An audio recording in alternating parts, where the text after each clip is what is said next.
Yeah, it never really gets easy hearing yourself. So, for now,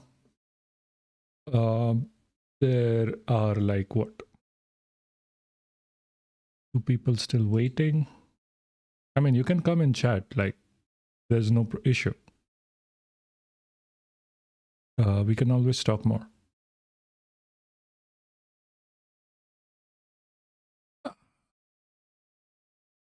I need to possibly add like on Twitter that we are live because I always forget. Where is this? Yeah, there. How do I share this?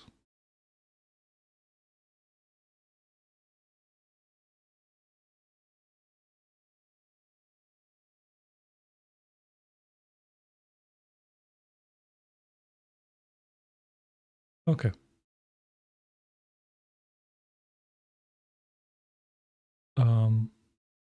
I need to. Who's here? I don't know. I can see one person who's here, and I just wanted to know if they would like to talk. Fine. Sorry. I just need to do some housekeeping over here to make sure everything is working and everything is going great. It takes a while, like honestly. I'm not always 100% on this shit, which just becomes a yeah, this stream. Yeah, no shit. Sometimes OBS is just bad. Like I like OBS, I love OBS, it's free, it's nice, it's chill. But sometimes it's just bad. Because sometimes it just makes you go like, "Argh, why the fuck do I use OBS? That is what, like, we could just use something that is paid, but I don't want to. Not because I'm cheap or anything.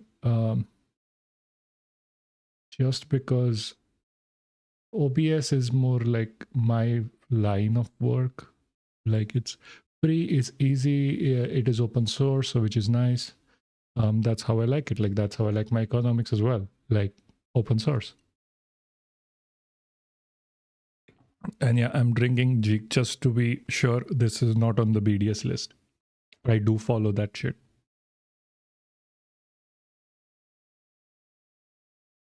Okay. Okay. Hi. If you're there, say hello. Just let me know you're here. Let me know you're listening. We can move on soon enough. Don't worry. First, we are going to talk about India's poor. Then we are going to talk about Rhea Chakraborty. And then we are going to talk about the disaster that Yamuna is. So hello and welcome. I should have, yeah, that is better. Don't worry too much. I hope this is a space where you can be open and free. I hope this is a space where like we can just chill and talk about the news. I understand. Oh, hey, Bliss. I understand like people just take this as like a radio show, if nothing else, at this point. We are going to talk and eventually and hopefully we are going to get better more and more. Bliss, I wanted to ask, is my voice better today than before? Because you were there before as well. Also, as far as I understand, there is a lag. So just reply whenever you can, because and if I just stopped speaking for a second, that means I'm waiting for your reply. Oh, shit.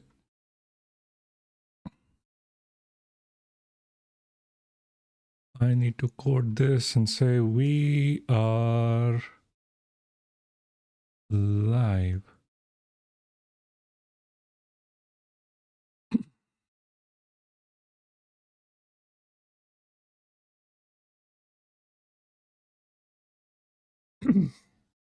Thanks. You know, seriously, like I really wanted to do this on Twitch. Actually, Twitch is so much better than YouTube, but sadly, like I don't really know if Indian public is on Twitch. That's why, like, I'm not doing this on Twitch, or else like Twitch all the way. Twitch is fucking amazing. Like, oh, I shouldn't have cursed this early in the video. Also, Jig, amazing. It means bison and not on the BDS list. Just be in case.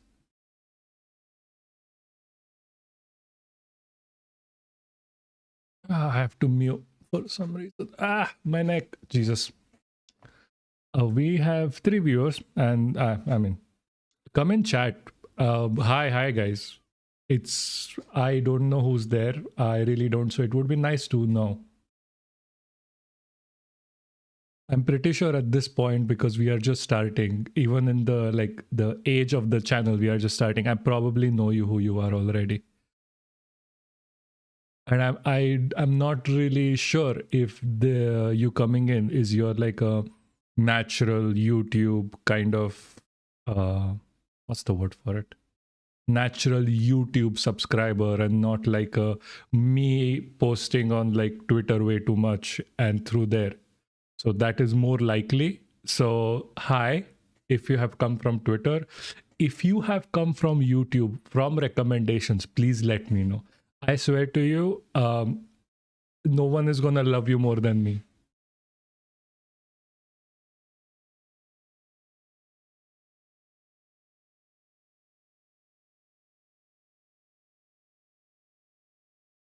That is true. Yes, Bliss, that is so true. Like, it is easier, but and yeah, see, I'm not really sold on Twitch in India because a lot of people don't really are on Twitch. That's what I find like shit is like Twitch. Is it okay for me to port there? Because YouTube is more accessible, because I started like the first stream that I did was around 6 months ago. I took a break after. That's not going to happen anymore. But it was around 6 months ago. So I started on Twitch. No one had a Twitch account to begin with. That was the problem.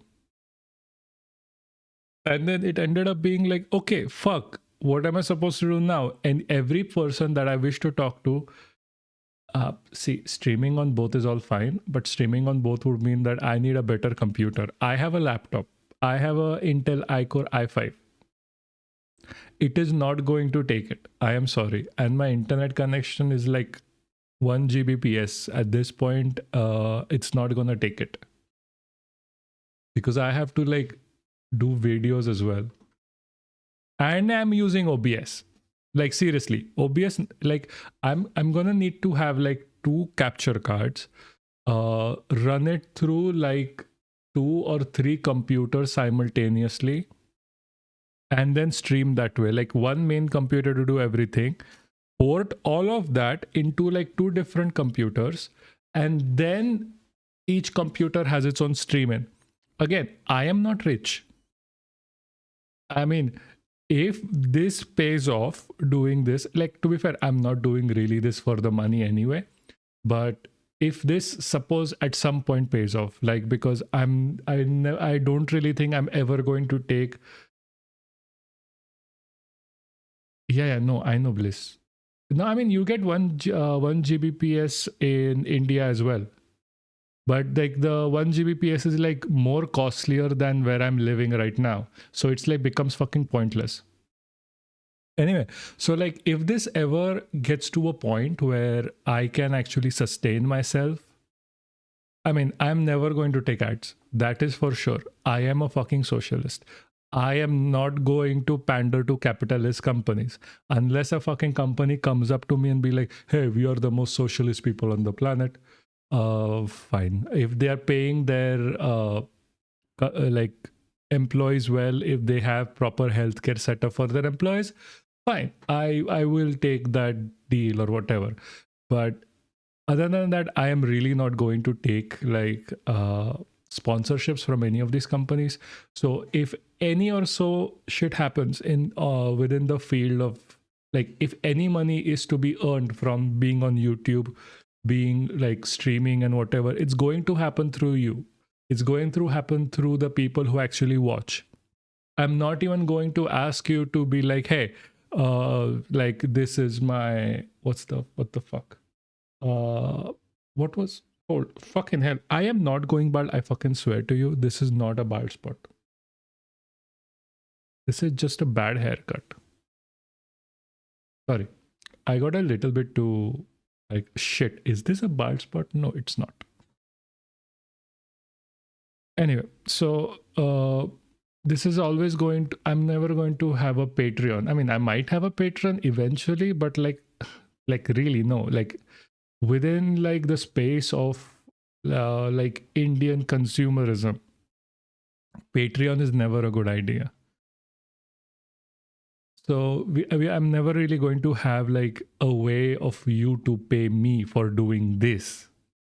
So it's always going to end up being like, oh, hey, this is completely free. This is for the viewers. It is supported by you through your views, through your likes, through your everything.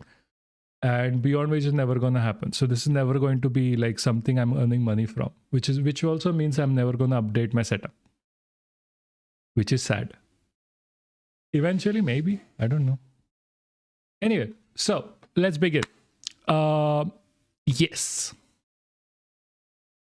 The first things first, we are going to talk about the India's poor. So, hello and welcome. And starting from, I would really like to talk about a few things that Indians do. We as a species, as a people, as a what's a good word for us? Neanderthal brained idiots. If we switch here, see, the thing that I want to talk about is like this Indian mindset of and thinking like, oh, we are a people of constant scams and frauds. This is why India is a third world country. Little things like jumping on the gate, not paying for the train ticket, littering, scamming, etc. has turned into a systematic issue done by over 1.5 billion people. First of all, we are 1.4. I am sorry. That 0.1 billion is important to me.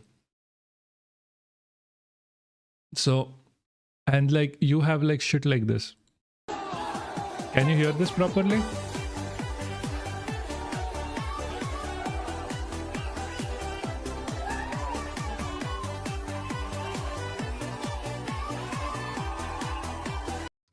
Like, we have to understand this. Like, you have to know why this happens. Because Indians are not taught empathy. Indians are taught to like take advantage of things and take advantage of like any situation that comes across. And that becomes a problem when they grow up. Because in India, there is no collectivism. There is no thinking about the other person. And it is really and amazingly shown within like the middle class and the upper middle class. They are not even like the bourgeois. They are the proletariat which hates the other proletariats. Like, look at this. This is from, I don't know, a rich person's understanding of poverty in India still baffles me. Okay, yeah, that is true. See, in India, this is not a rich person. Even if she has a tattoo on her neck, even if she's working 9 to 5, she is still the proletariat, if I'm saying that correctly. I wish Nofi was here. Please correct me. So it's like this person thinks that they are rich because they have money, but they do not own any means of production. They are not the top 1%. They are going 9 to 5 every single day, one bad paycheck away from losing everything, and this is what they want. एक गरीब को उठना ही नहीं है. एक गरीब अपनी सोच को बढ़ाना ही नहीं चाहता. He wants to just. Oh wait, hold on. Let's do this because a lot of people don't understand Hindi. So captions are good.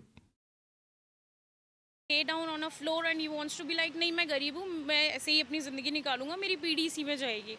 और अमीर इंसान अमीर क्यों है आज की डेट में? क्योंकि वो मेहनत करने पे बिलीव करता है, वो अपनी सराउंडिंग चेंज करता है, वो अपने आप को उस जगह सजाने की कहते हैं ना, अपने आप को तराशता है. That is so fucking untrue. Like, you will see like poor people going around the world, going around India for jobs. Like, you can see like the amount of immigration that happens within just India to for people to make their own lives better. Like, okay, this is untrue. Like, I know rich people, and trust me, I do. I used to live in Pune. I know people who owned like companies, like 2 or 3 at the same time. They are still living in their same house. They sleep until like 10 p.m. in the morning, or like 1 p.m. in the morning, and like do shit all. Like, they have no idea what it means to actually work and what struggle means. But these people are, and this person thinks that she is part of those. She's part of that 1%. And that is the problem, because middle class people and upper middle, I would say even upper middle class people at this point, because everyone is so fucking poor, all of the parameters of like what do you mean by middle class, upper middle class have like just shat down like than they were before. Like, we have literally like the upper class that owns like companies and shit and means of production, and then we have literally everyone else, which is like 99.9% of the entire population of India. And then she is made to think that she is not the poor she is talking about. She is made to think that there is someone beneath her, that needs to be hated far more, and there is someone above her that needs to be loved. That is so fucking stupid, and that is the propaganda that goes on. Yeah, and privilege and safety nets are more important than talent and hard work. Yes and no. Like, I would like privilege. Okay, sorry, I should read your first comment before. Exactly. One is capitalistic only if they own means of production. If not, they are just bootlickers of capitalists. If they are supporting capitalism, yes. Privilege and safety nets are more important than talent and hard work. Yes.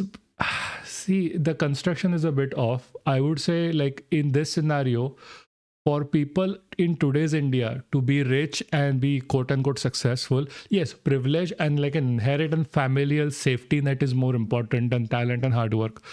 But in life in general, a safety net with talent and hard work gives you a lot more than privilege will ever do. But then you need to have that safety net, which we don't, which has been taken away from us, like not even by force. We literally just gave it away in India since the beginning, because we were pandering to capitalism so much. We just gave it away. And like, especially like within the past like few years. अपने आप को ठोकता है, पीटता है, कुछ अपने लिए मेहनत करने की कोशिश करता ताकि अपनी फैमिली को, अपनी पीढ़ी को आगे अच्छे से मतलब सर्वाइव के लिए साथ दे सके. क्योंकि एक गरीब. Okay, she thinks a rich person requires to like push forward to support their family, and like दर दर की ठोकरें खानी पड़ती है to be rich in India. I am not even making this, like, you can't make this shit up, man. Like, how?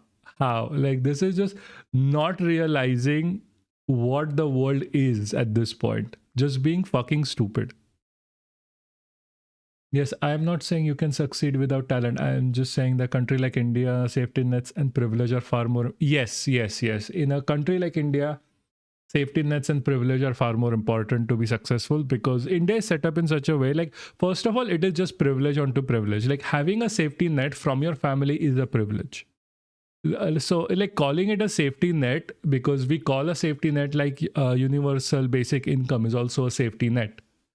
So let's just separate that from this, because in India, like having like family money and family to support you is a safety net at the end of the day, and not everyone has it. Anyway, yeah, and then there is this unfortunate video of this fucking ass. Like, this guy is an asshole. Like, this guy is a straight up ass. I cannot tell you. I was so pissed off when I saw this fucking video, because it's like, how dumb fuck are you? Like, what is this? Like, you are wearing an Adidas tee. You are wearing an Adidas like whole kit while making a video about poor people. BJP वालों ने दिल्ली में एक highway बनवाया था, दिल्ली से Saharanpur highway. It's still fucking in. Not even, it doesn't even have a fucking caption. I'm gonna have to translate it. So I'll just like, we'll go like 10 seconds, 10 seconds, 10 seconds. इतनी low quality का माल लगाया है भाई, ये तो हवा से ही टूट गया. ऐसे ही आपको लगता है ना, पर ऐसा कुछ नहीं है भाई. जितनी भी ये सामने आपको लोग दिख रहे हैं ना, कीटाणु, इन्होंने ये सारा. Okay. Yeah, sure. If you I'm gonna go keep going, mostly because this needs to be a continuous video later. Thank you very much. So it's like, this fucking guy is basically saying, oh, this is broken, that is broken, and like, we are going to blame the BJP, which we should. Like, BJP is to be blamed in this scenario. But he's like, no, it's not the BJP, it's these insects. Like, he's calling the people of India insects. You know what it reminds me of? If you ever watched One Piece, it reminds me of like the celestial dragon Saturn. They call every human as insects that is below them. Like, you have to have like that level of privilege to be being like, oh, these are insects in front of me that I'm recording for like popularity right now. Like, what the actual fuck, dude? तोड़ दिया. अभी तक तो highway का उद्घाटन तक नहीं हुआ था और इन लोगों ने इस हाईवे का काम बजा दिया. ये देख रहे हो, जानकर तोड़ रहे हैं भाई. अपना ये मल मूत्र यहीं डालते हैं और नीचे से जो लोग जाते हैं वो सोचते हैं ऊपर से पानी. That quite literally is bad construction. There is no way people walking on a road can destroy it. There is no way that can happen, because these roads are made to sustain car traffic at 100 kilometers per hour. These are made to take like, what's the word for it? Like car crashes. And you saying, oh, fuck, like poor people are breaking shit apart. No, they are fucking not. They are here to relax for a while, because every single place kicks them out. You give them a place to survive. You give them a place to be. You give them a place to like feel protected and safe. They're not gonna be fucking here, because nobody even wants to be on a Indian highway, because you never know, it might fall, because it is bad. Like, even in his fucking video, like, Jesus fucking Christ, look here, like, look, this is incomplete work. Nobody is digging up tar to sell to other people. That has never been a concern. नहीं गिर रहा. ऐसा नहीं है भाई, ध्यान से जाना. मुझे तो लगता है भाई कुछ दिनों बाद इस हाईवे की सारी लाइटें गायब हो जाएंगी, कैमरे भी गायब हो जाएंगे. इनको बीजेपी से इतनी दिक्कत हो चुकी है भाई, पूरे हाईवे की लंका लगा रहे हैं. देख रहे हो आप, this guy is a fucking shit. Like, कैसे तोड़े हैं, जान के तोड़े हैं, सबको पता है. नफरत है भाई, नफरत. ये देखो आप, इतनी ऊंची बाउंड्री होने के बाद. yeah, he's saying like, oh, they hate the BJP, that's why. No fucking moron. Like, these rich people need to fucking stop and get a fucking life and just read something more than just WhatsApp fucking forwards or trying to get famous by shitting on people. बाद भी खड़ा उधर से, अगर ये गिर गया तो नाम आएगा भाई हाईवे का कि हाईवे ने बलि ले ली भाई. यार अभी हाईवे से आएगा ना. These are basic safety measures that you have to take on literally any highway.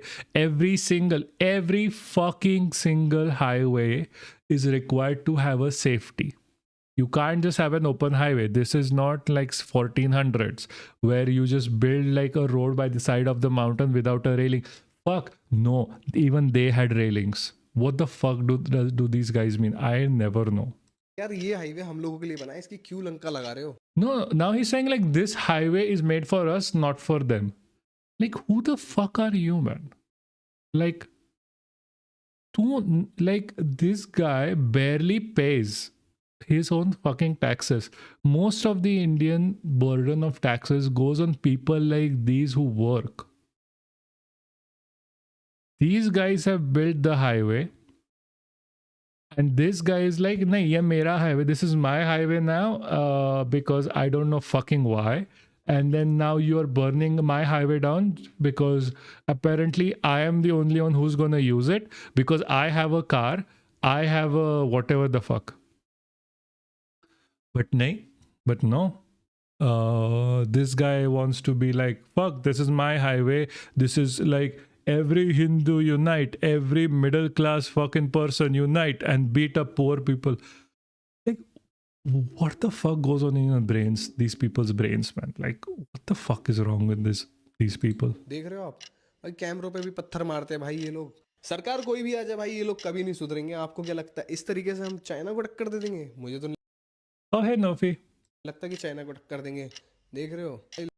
Arre, see, I'm just annoyed by like all of these fucking like video makers who keep thinking like poor people are insects, and he's basically saying the same thing at this point. Like, how are we gonna fight China if insects like these keep destroying our bridges? Like, fuck no. Like, the only reason these guys are here is because they have been kicked out from every other single place in India. Like, you want to talk about, like, in other countries we talk about like anti-poor constructions, like anti-homeless constructions, etc., etc. In India there is even no chance of having that construction because people actively, like it's an apartheid state, kick people out who look poor, who look like they are like from a weaker section. Like, we have apartheid against Muslims, we have apartheid against poor people, and we have apartheid against lower caste people. At this point, I don't even fucking know. Like, what the fuck is wrong with this guy? I'm just having a crash out at this point over how stupid this guy is.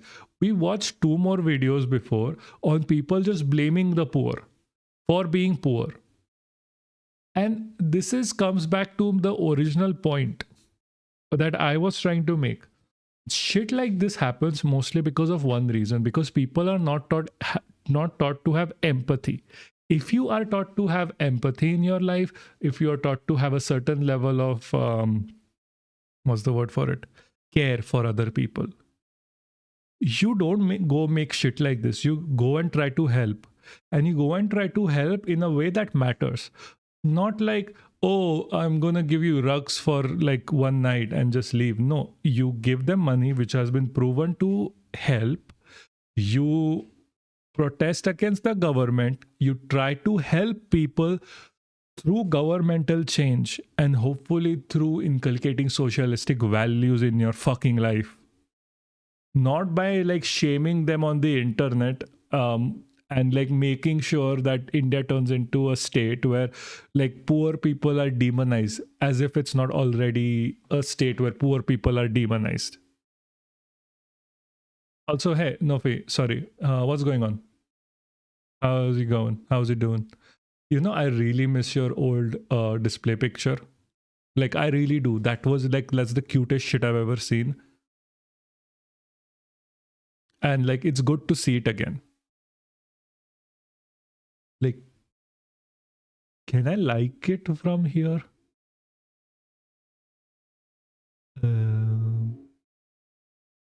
No, I cannot.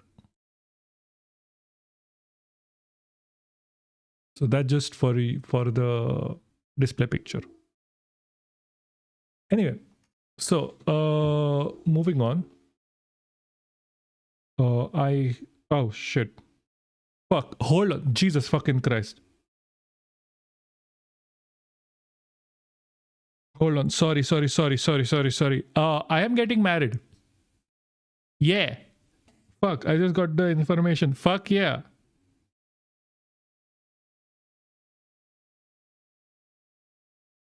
So guys, fucking announcement. I'm getting married on the 12th in Denmark. Come if you want. Because I cannot get married where I am right now. Fuck you. Also, not on the BDS list. I keep saying it. I'm going to keep saying it. This is Jeek. This is a not affiliated with Israel at any point of time. That's why I drink it. It's a fucking amazing. I am not sponsored. I will not be sponsored ever, as I said before. Fuck you. Ooh. Thanks. Thanks, Bliss. Thanks. Seriously. It is fucking amazing. Jesus Christ. I'm going to go on a little bit of a tangent of how hard it is to get married as an immigrant, because I cannot get married in the country that I'm in because they want a document that is not supplied by the government of India. And to get that document, I have to spend nearly what? 30,000 euros just to get that document. Just to get an exception from that document. Like, talk about capitalistic ways to exploit fucking immigrants. Like, so fucking annoyed at that. But I can get that's why I love Denmark, man. Denmark is a country that really gives a shit about its people and really gives a shit up. Like, you chat glitching again. What does that mean?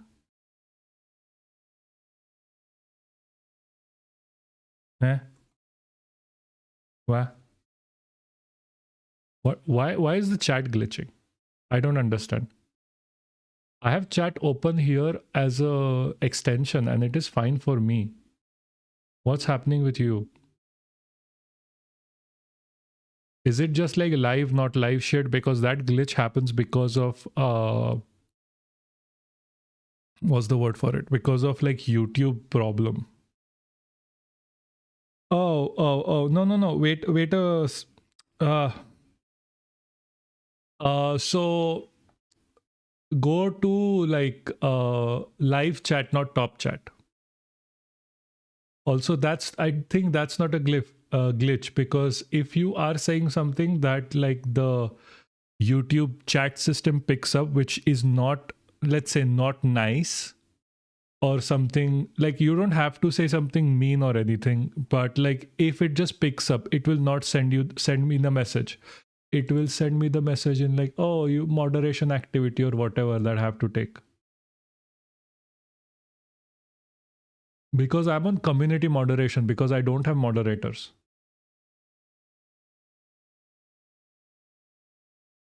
Oh, irrespective.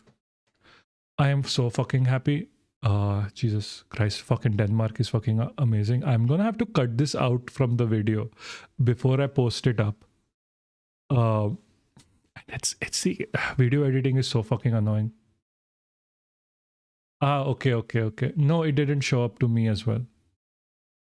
Yeah. No, that happens. Don't worry about it. It's normal. It happens. It's fucking YouTube. Plus, it is like YouTube for a small creator as such, so they don't really give a shit. Anyway, is Novi still here?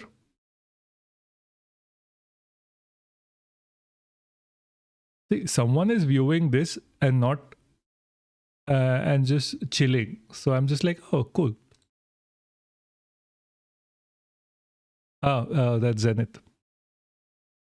Someone text Zenith. Jesus Christ, I forgot to ask him to come. Anyway,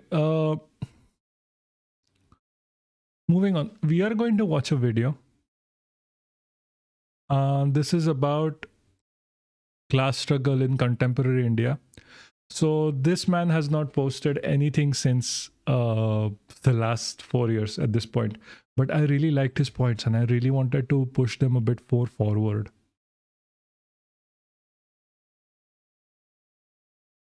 I don't know. He hasn't posted anything, so I can't really tell you if you should subscribe or not. But hey, he's good at what he's saying. I wish I had this editing. Who you are is determined by whom you are with. Your identity is in tandem with your affinity. Once again, welcome back to another episode. Yeah, so the thing is, he speaks really slowly. So I've just like, okay, this is 1.5 times the speed. Please forgive me. I cannot take how slow he speaks. Episode of Vivek Teguchi Vlogs. My dear friends, Niti Aayog has come up with Multi-Dimensional Poverty Index 2021. And to no one's surprise, the report has put Kerala on top, being the state having the least number of poor and marginalized. And the percentage goes below 1%. So, like, right now, I think if he's there, if he's still like on the internet, alive or whatever, I don't really know.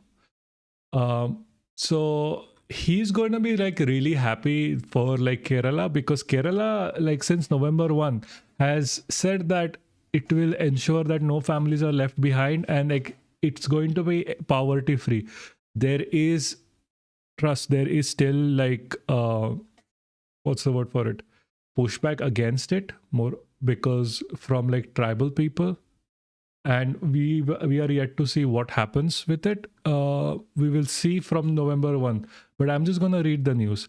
Mass survey of 3-4 months involving Kudumbashri workers, Asha workers, and local representatives in Kerala civic bodies led to the identification of 64,006 families and 1,30,009 individuals as extremely poor. After that, local bodies prepared micro plans to support each of those families based on their needs. This is how Kerala has become India's first extreme poverty-free state. This is why you don't go for leaders that are not educated. And this is why you go for leaders that are more towards socialism than capitalism, because capitalism is inherently exploitative. I swear, I'm gonna be just speaking to the print. Launched into 2021, Kerala government's extreme power eradication project is now in its tail end. Chief Minister Pinarayi Vijayan, did I say that right? I'm gonna wait for your reply. Pinarayi Vijayan will declare this state as first extreme poverty-free state in India on November 1st. All ministers of opposition, VD Satisan, the film stars Mohanlal, Mammootty, and Kamal Hassan have been invited to attend. This is good. Like, okay, so they are not afraid of inviting their opposition. So they know they're doing good. When was the last time the BJP has ever like called anyone? Yeah, dude. Like if you're at this point, if anyone is expecting me proper pronunciations from me, I can't pronounce my wife's like to-be wife's surname properly. So I mean, don't expect shit from me, man. I have had like, I am ADHD with like a little tinge of dyslexia when I was young. I still can't like write some of the words that I'm typing without like autocorrect.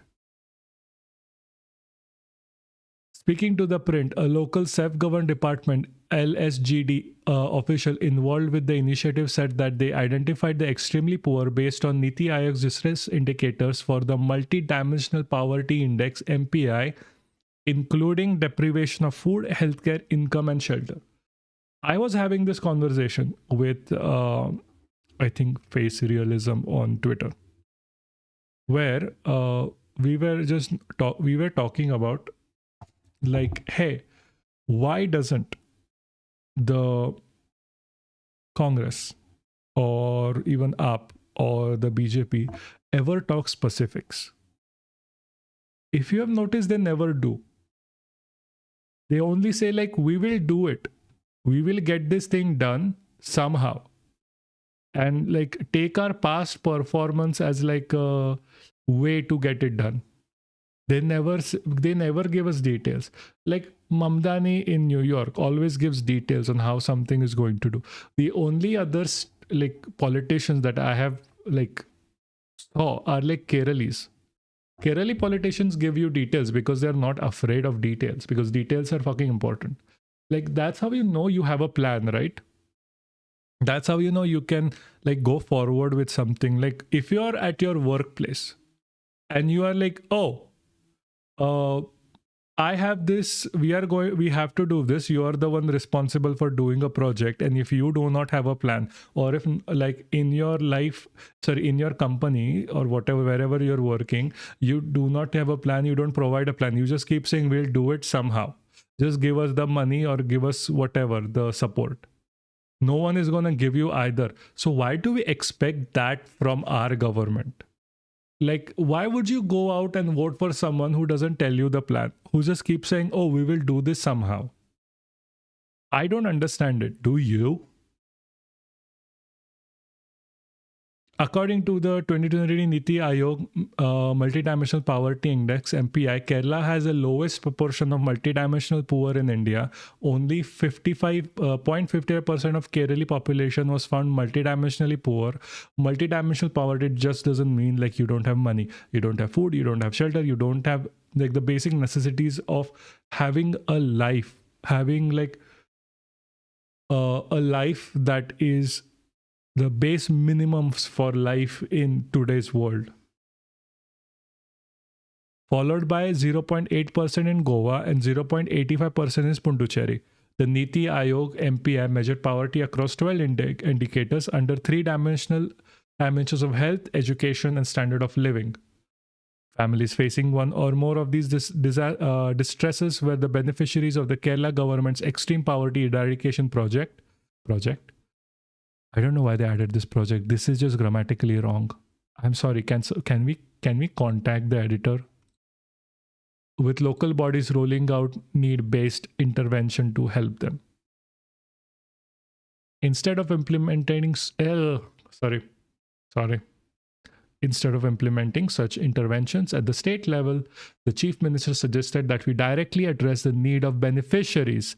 Some people needed assistive services, others needed medication, times palliative care, or even organ transplants. For others, we provided livelihood. Like, Jesus Christ, this is so fucking amazing. This is like I am officially a fan. This is what I want for India. This is what I want for literally every person on this world. Like, state level shit never fucking works, because state level, when you hey, Swaraj speaks. I'm cool. Cool, all fine. We are just talking about like Kerala initiatives. Later you can go back to the ward if you want to see what's happening. So, like, I'm talking like state level initiatives never really work, because state level you have to assume that a certain population has the same problems overall. But like, this is fucking amazing, because what they are doing is they are going to individuals and catering to them. No wonder they are like looking into eradicating entirety of the like extreme poverty within the state. Like, yes, it is true. Like, you can't eradicate all poverty given the current socio-political system, but at least you can eradicate poverty in this level. See, how many names do you have, man? Anyway, hi Rakshit, man. Hi Swaraj. I can just call you Swaraj, right? Based on your handle. Can I ask you guys to repost this? I would really like other people to join in as well. Hold on. Fuck. Jesus, I have to cut this again. Why is this happening right now when I'm online? Why? Jesus, hold on. Sorry. I am getting married. I am dealing with it right now as we speak online, and I'm the guy Artizom is texting me like, hey, I've sent you the confirmation, please confirm right now, because this is extremely time sensitive. Jesus, why is this happening right now? Oh, perfect. Wedding confirmation. Yes.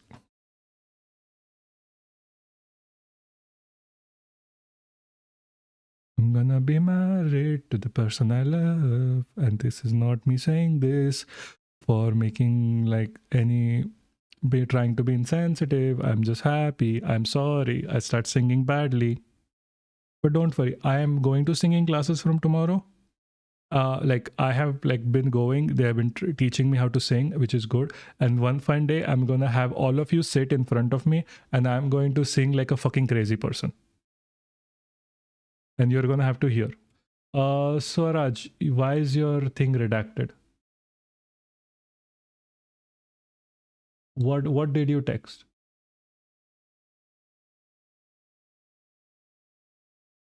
Because all I can do is hide you. I can't even like open this anymore. Hold on, maybe I can open it from here.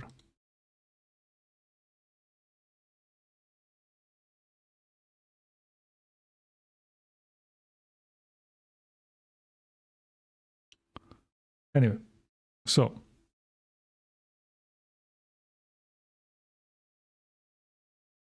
where were we?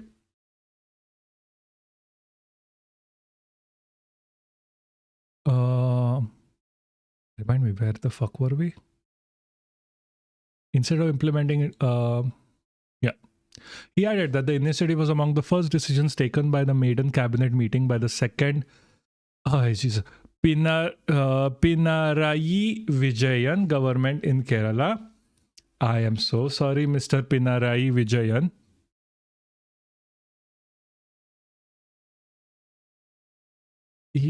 भाई communism की अहमियत आज पता चल रही है. No religious drama, just poor help. अंधभक्त से इस बात से जलते हैं. या no see the thing is when you go towards the right, when you go towards like right-wing politics and conservative politics, their entire thesis has to be around religion, because they cannot promise the poor that they are going to be a welfare state. They cannot promise the poor food. They cannot promise them money. They cannot promise them opportunities. It is not possible, because the whole idea of capitalism itself is exploitation, and you have to exploit the poor. So in that scenario, what happens is, when you're a pro-capitalistic force, you have to promise something, because like you have to gather people. So you promise them religion.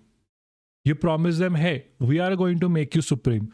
We are going to remove all Muslims from this country. We are going to remove immigrants. We are going to remove LGBTQ. That's why you have to vote for us. And then because of removing all of that, your life is going to get better.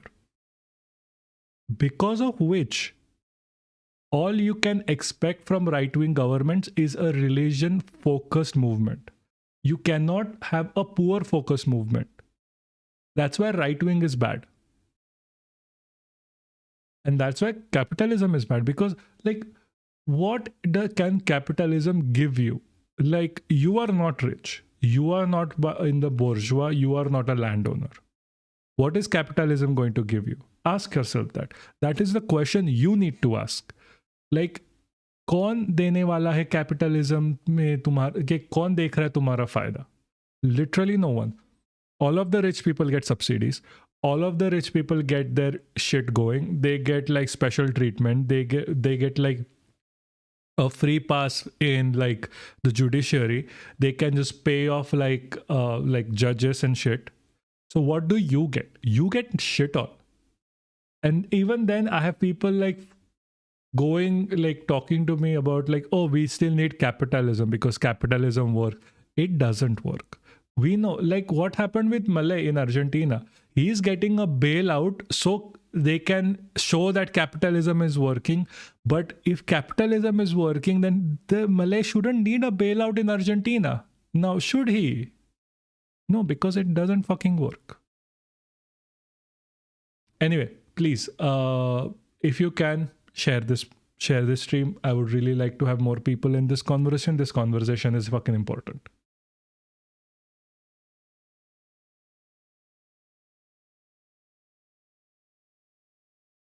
Hold on, online. Yeah.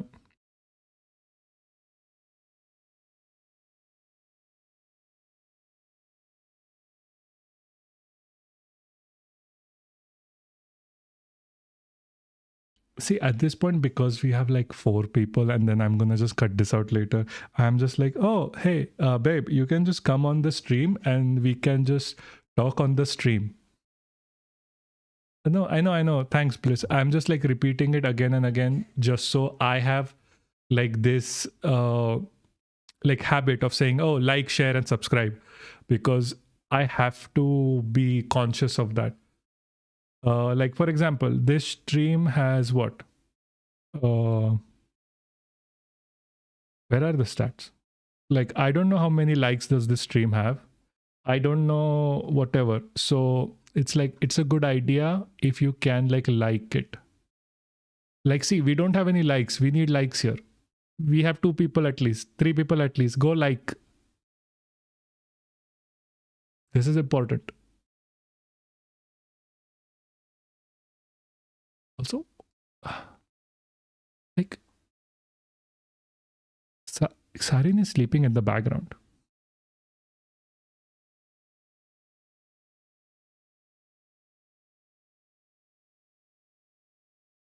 So yeah. Anyway, so moving on. Please like this stream, share this stream if you can, and obviously subscribe. Thank you. I have, and I know both of you or every one of you already has. I just making sure I can say it. I can get to learn. See, announcing the 1st November event Wednesday, state local self-government government department. Who the fuck names these things? Minister MB Rajesh said that Kerala was going to be the first Indian state to conduct such an exercise. Yes, because it's amazing. Even in the world, only China has done it. Yes, fucking, I know. Socialism, capitalism works. Capitalism doesn't. So socialism, communism works. Capitalism doesn't. So Kerala becomes the first place to conduct such an exercise after China, he said, adding to the implementation of required coordination across all government departments overseen by the chief minister at all steps. At every stage, we received the progress under the chief minister's leadership. It was through this coordinated effort that we achieved this milestone, Minister Rajesh said. According to the state government, it allocated 80 crore and 50 crore for the program in the first year of 2023 to 2024 and the fiscal year of 24 to 25 respectively. This never happens in a capitalistic state. In a capitalistic state, they say it was allocated or it was promised, it never goes through. You have to understand this, the difference between a communist socialist run government versus a capitalistic run government. Capitalism is always profit first. It is not people first. The print reached out to Kerala leader of opposition VD Sathesan regarding his attendance at the 1st November event at the United Democratic Front stand of the event. However, Sathesan said that the UDF is currently discussing the matter. Fine. See, this is what I was talking about earlier. Methodology is never spoken to by any other party. No other party speaks about the methods they use. They only say we will do it because we're going to have tax or we are going to have whatever. This is very important. You have to understand this. If you have a government official, whoever it is, asking you for votes, ask him how he's going to achieve what he's doing. You cannot go up and vote for someone just because they are saying vote for me because I will do this. You have to ask, how are you going to do this? If you do not know how, you should not vote for them, because they can just as easily be lying to you. Like even I can claim I'm going to make like gold out of like cow piss. I can say that, and that can mean 1,000 different things. Gold out of cow piss is an actual thing, but not like actual gold. It was urea that they wanted. It was like called as the gold from cow piss that was used in Europe, because when it was found out that cow piss is urea, and it increased farming, like industrialized farming to a whole different level, because urea is required for growing crops. That's what it was originally supposed to be. I mean, originally in alchemy, it was supposed to be gold from piss, but then it came out like, oh shit, it's urea, we can use it for farming. But you get my point. Always ask people what they fucking mean. Always ask people that what they are going to do. And how are they going to do is the most important point. If someone just keeps selling you, and I'm going to hammer this point in you, if someone is just talking without telling you what they are, how they are going to do it, they are just waffling.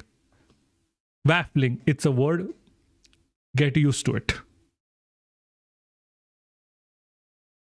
So they surveyed 64,006 families as extremely poor, but 4,421 single family members died, while family living as nomads, nearly 261 of them could not be found, and at least 47 had entered their details twice, leading to rejections. Then the state government lifted the remaining 59,277 families out of extreme poverty. This is called data, referential data.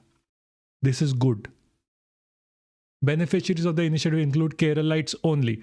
From 2021, the state has lifted 30,658 families out of extreme poverty during the first phase of the project, which continued till November 2023. Dharmadan constituency, represented by the Chief Minister P. Vijayan, sorry, I can't spell him again, was declared the first constituency free of extreme poverty in April of 2025. Minister Rajesh said that the government achieved the success through their interdepartmental coordination, yada yada yada. For instance, Kudumbashri implemented the Ujjivanam scheme to provide employment opportunities. The transport department ensured free rides for students or beneficiary families, and the revenue departments identified land for the landless. That's good. I would also ask how you did it here. Maybe there is information on that, how that happened. I'm not sure. Take this with a cup of tea. Take this with a pinch of salt. One of the biggest one of the biggest challenges was ensuring housing for identified families. Beneficiary families included under the Life Mission scheme remain lodged in rented homes arranged by local bodies until the houses are ready. That's good. आप comment below na. What?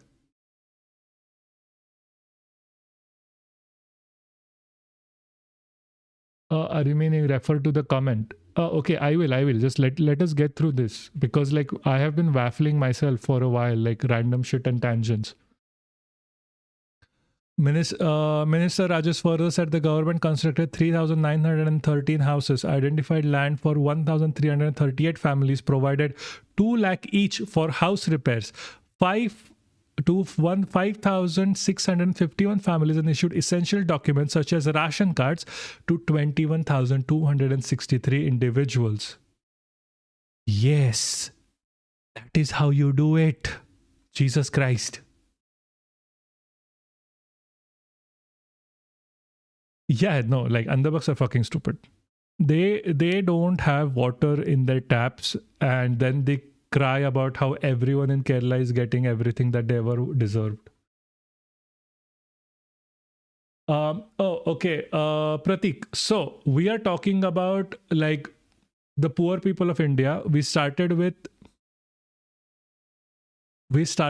the print from Kerala. So we started with like talking about how like Indians look at the poor. Then we are going to still watch this video, so you're not that late.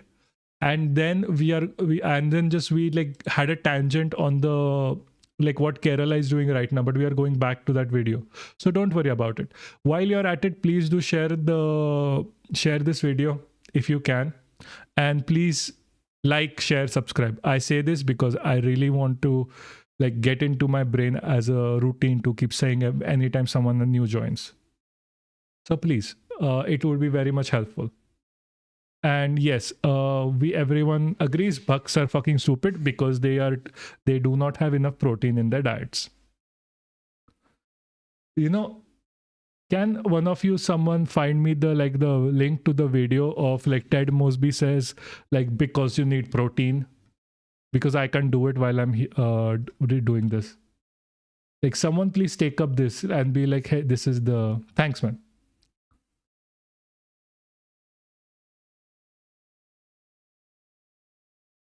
Yeah, Kerala has free education for the poor, at least till 12th standard, no high fees, good primary healthcare, good HDI, good transport, or kya chahiye? What is good? Also, yeah, no, that is the whole point, right? When you're a socialistic state, that is what you ensure for your people. You don't do that with capitalism. We said this before, I'm going to say this again. Capitalism focuses on this point that like people need to be exploited. Socialism focuses that people need to be uplifted. You are people. You don't want to be exploited. You are never going to be part of the bourgeois. You're never going to be that rich. So why do you want to support capitalism in the first place? Kerala में बड़े hospitals की ज़रूरत है, higher education college भी कम है. That is true. I am going to ask you to text in English because see, the thing is, I would like to keep this stream a bit more pan India. Like, I don't want just people from like people who can speak Hindi and Marathi coming in. So I would like this stream to be in English because English is more or less spoken everywhere. So if you can, like, I will translate for you. Don't worry about it. Like, it's not difficult. Like, Kerala requires more hospitals, yes, and educational institutes, yes, sure, it does. But you have to also think about it this way. Okay, you need bigger hospitals, but are the current hospital setup working or not? If it is, you don't need like this, like a massive hospital setup, as long as people are taken care of. The point is, you have to be able to take care of your people. If you're not able to take care of your people, everything is pointless. Higher education colleges भी कम है. See, again, ask yourself, do they need it? For a population of say like 5 million people, if you need 5 colleges but you build 10, the extra 5 colleges is just a waste you can use for giving people like a universal base income. That's what I'm saying. As long as you have like, I do not hate Christians, but I think Christians from Kerala are capitalists. They charge more fees for education, but communist government broke this. Many Christian schools has fees. You don't have to hate Christians. You can hate capitalists. It doesn't matter. Like, the religion doesn't matter. You have to know that religion, like thinking of it of the religious sense, is gonna get you down the capitalistic route again. Hindus are capitalistic. Brahmins are capitalistic. Even Buddhists are capitalistic to a certain extent, if like given the like government at the time on where you're talking about. Even Muslims are capitalistic within Saudis and whatever. The point is that you cannot have the point is that you cannot think about on the religious sense, because people are capitalistic by what they perceive to be helpful to them or for their benefit. Religion is immaterial in this conversation. Okay, Bliss, I'm gonna check DM. If you have sent me a link, yeah, see, please post links here. Also, hopefully not a Reddit link, please. Like a YouTube one will work. Please. Because I cannot go on Reddit while I'm here like this. Because Reddit people say like shitty stuff underneath comments and shit. So I'm gonna have to avoid it so this doesn't get taken down. So I would really ask you to like paste the link here if you can. Because I think it's allowed to do it. No. Fuck. Yeah. Anyway, so. Aye. Fine. I don't know how.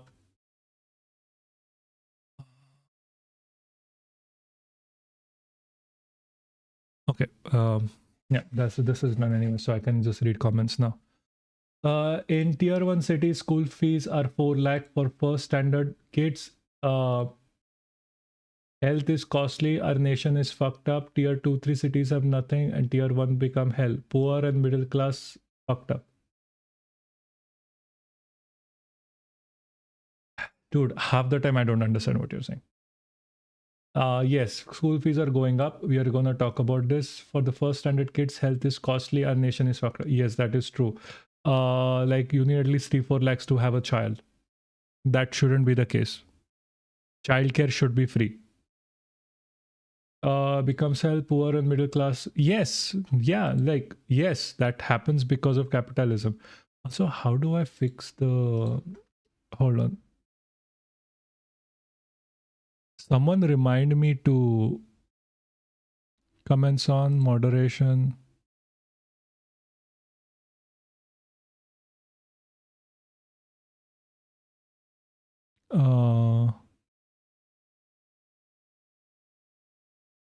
See, I don't know how you're posting the link, but here I have like, you can post a link.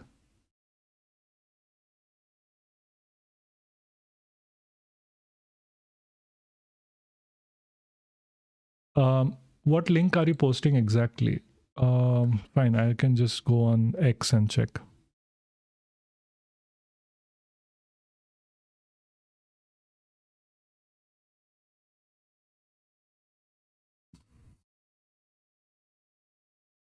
Bharat Bhai on the side is like reposting but not coming here, and I'm just.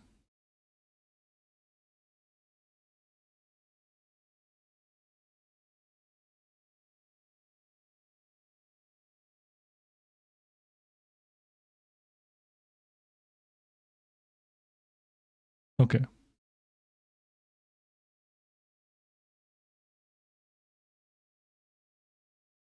No. I need a video. Anyway, the point is like, yeah, still.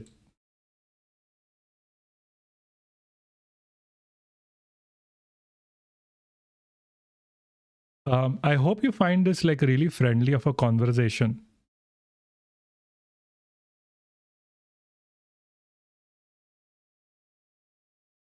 By the way, bro, Saddam Hussein was a socialist. Under his regime, Iraq was developed schools, hospital roads. He broke a radical organization. He liberated Iraqi society. We will talk about this in much more detail someday else. Like, trust. I have so much to pick up. Anyway, so tribal groups call rubbish on governs extreme poverty-free claim. See, this is still there. What I would say is we need to hold off until the 1st. It is not too far away. It is 3 days away. Bharat bhai aa gaye. Sahi hai. So this is, I'm going to speak in English because we would like to really keep it like for all audience north and south. So we're going to speak in English. Bharat bhai, please do like, share and subscribe if you can. I at this like for everyone else, I'm like, oh, I'm not begging anyone. I am begging because you're like the nicest person here. I'm sorry, Rakshit and Bliss. I'm sorry. You are trash people now. Bharat bhai is here. I'm so sorry. So as we saw before, like Kerala is going through this whole thing with like, we are going to make it extreme poverty free, but the travel people don't think so.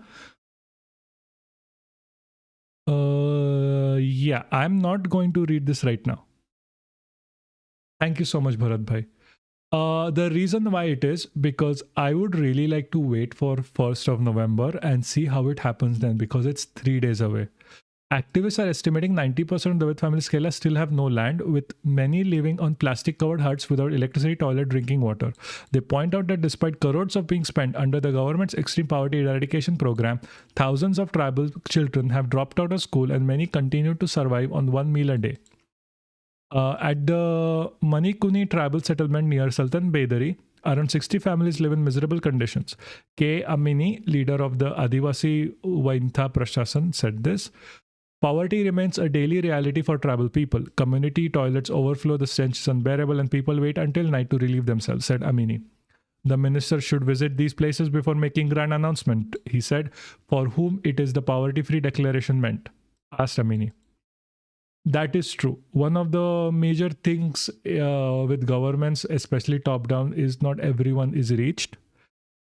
That is a problem and that needs to be addressed. And I really do hope the Kerala government addresses this, because I just went on a tirade of how great they are. but I cannot always, like, I cannot keep that opinion of them if this is going to be a problem, because tribals are still citizens of India, whether or not they vote for you. That's why I say vote for the candidate who does for everyone, not just for their vote bank. One genuine question: migration of Kerala youth is a big issue like Andhra Pradesh. They migrated towards Bangalore, Middle East, Mumbai. What about this? See, it is not a big issue because they are Indians. It's not migration. They are just traveling within India, first of all. They are citizens of India and they have the right to do it. You cannot kick them out. Again, citizens of India. Again, have you ever met a Kerala person? They are always the nicest people you can find. They are more respectful than your own peers and they will never let you down. The only downside I can think of is they do not speak Hindi, Marathi, or whatever the languages, and they'll converse in you in English. And even then, if you are in a place like Maharashtra, they will try and speak Marathi to you. This is not a problem. They are not taking your jobs away. They are not replacing you. Keralis mostly move out to the Saudi, to Europe, to America because they are much more well educated. Most of you, what you're thinking is oh, the Kerali got a job, mostly because of their own government's educational policies, they can get the job because they are far more educated and far more capable of that job. So if you want to counter that, ask your government to be like, hey, oh, Bharat bhai, you can just text me. Like you can say that in chat. It's not a problem. These are all friends. So in this scenario, what happens is, so you have to have a bit of empathy. You have to have this idea in your brains that you have to ask your government to make things better for you. Keralis ask their government to make things better for them. Why cannot you? Why do you have to suffer in dilapidated colleges where the walls are falling off, where the roofs are leaking, where the teachers are not teaching? They can barely speak English and they can barely speak their own mother tongue and barely teach you anything. Why do you have to suffer that? Why can't you have it like Kerala where everything is free for you? The reason is you don't ask for it. The point is that if you are of this mindset that the current government is doing good, is doing fine, then you are wrong there. Because you have gotten this idea that you have to be okay with whatever you have and things cannot get better. They can always get better. They will always get better. But it will only get better if you talk about it, if you organize, if you protest, if you speak up. That is the one true thing you can do, is speak up. If you cannot speak up, you cannot get better. You cannot get better services. You cannot get better education or a better life. Speak up. So, yeah, just make sure you speak up, my friends. Just make sure you speak up. Because Keralis do, and look what happens in Kerala. Keralis have literally everything because they are speak up. Bro, in Andhra Pradesh, hold on. Bro, in Andhra Pradesh, CBN TDP is fully, like, dude, use full forms. I'm not going to understand short forms. It's fully capitalist, but Andhra is suffering many issues. Andhra is suffering from health literacy less. They lack civic education, just films. That is what I'm saying. They are fully capitalist. That's the problem. They need to be more communist and more socialist. They need to have social structures around them. The idea of migration should always be attracting the finest talent, no matter the region. How the democracy adds the value to society, circa the Silicon Valley. Yeah, so yes, they should always attract better, but that is still a more capitalistic view of looking at education. You should always have this idea that you are also capable of producing that level of education. Like, migration is always good. Migration is always amazing. I mean, no fee. I have been mentioning communism every like 5 seconds. What are you saying?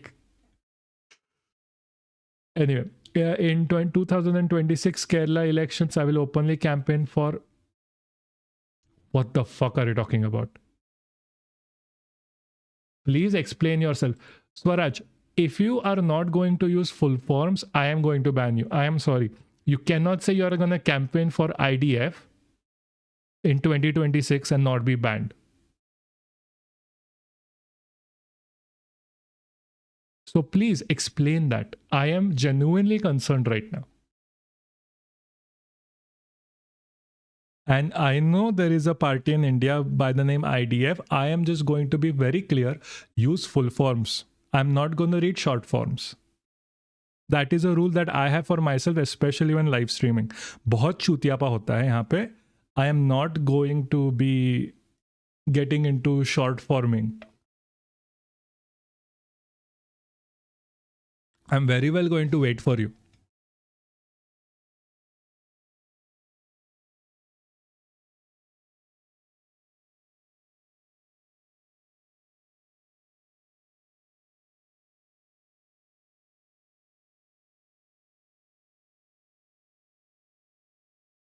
Swaraj, you still here?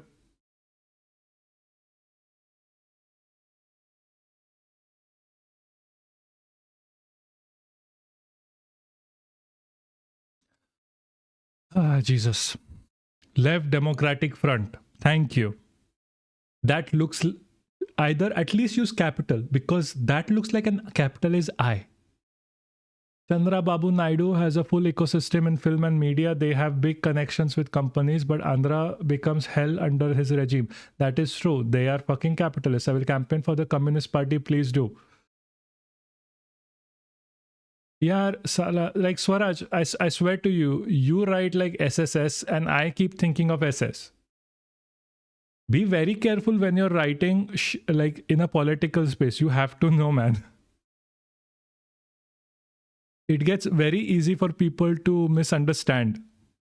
Anyway, so there are about 35 different tribal communities in Kerala, which again, I am going to stress, I cannot stress this enough, need to be taken care of.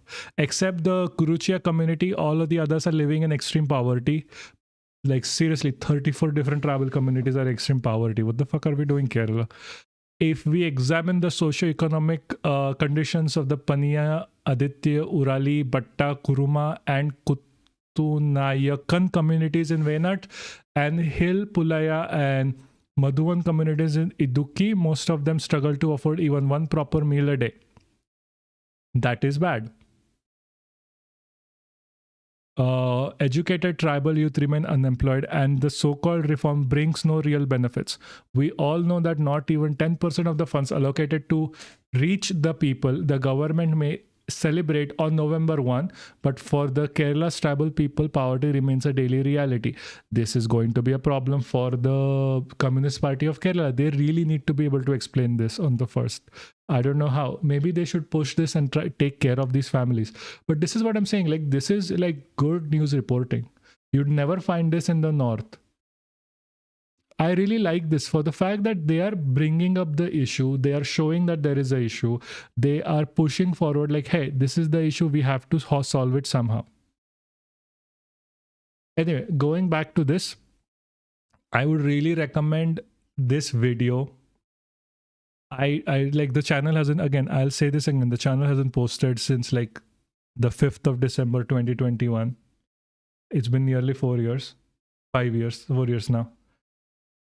Capitalism develop. No, Swaraj. It doesn't even develop one city. It develops a group of people and everyone else is poor. The show off of capitalism is to make sure that the people of the city don't revolt back. Like if you're seeing like good roads, but you don't have a car, you're still seeing good roads. So people are like subdued.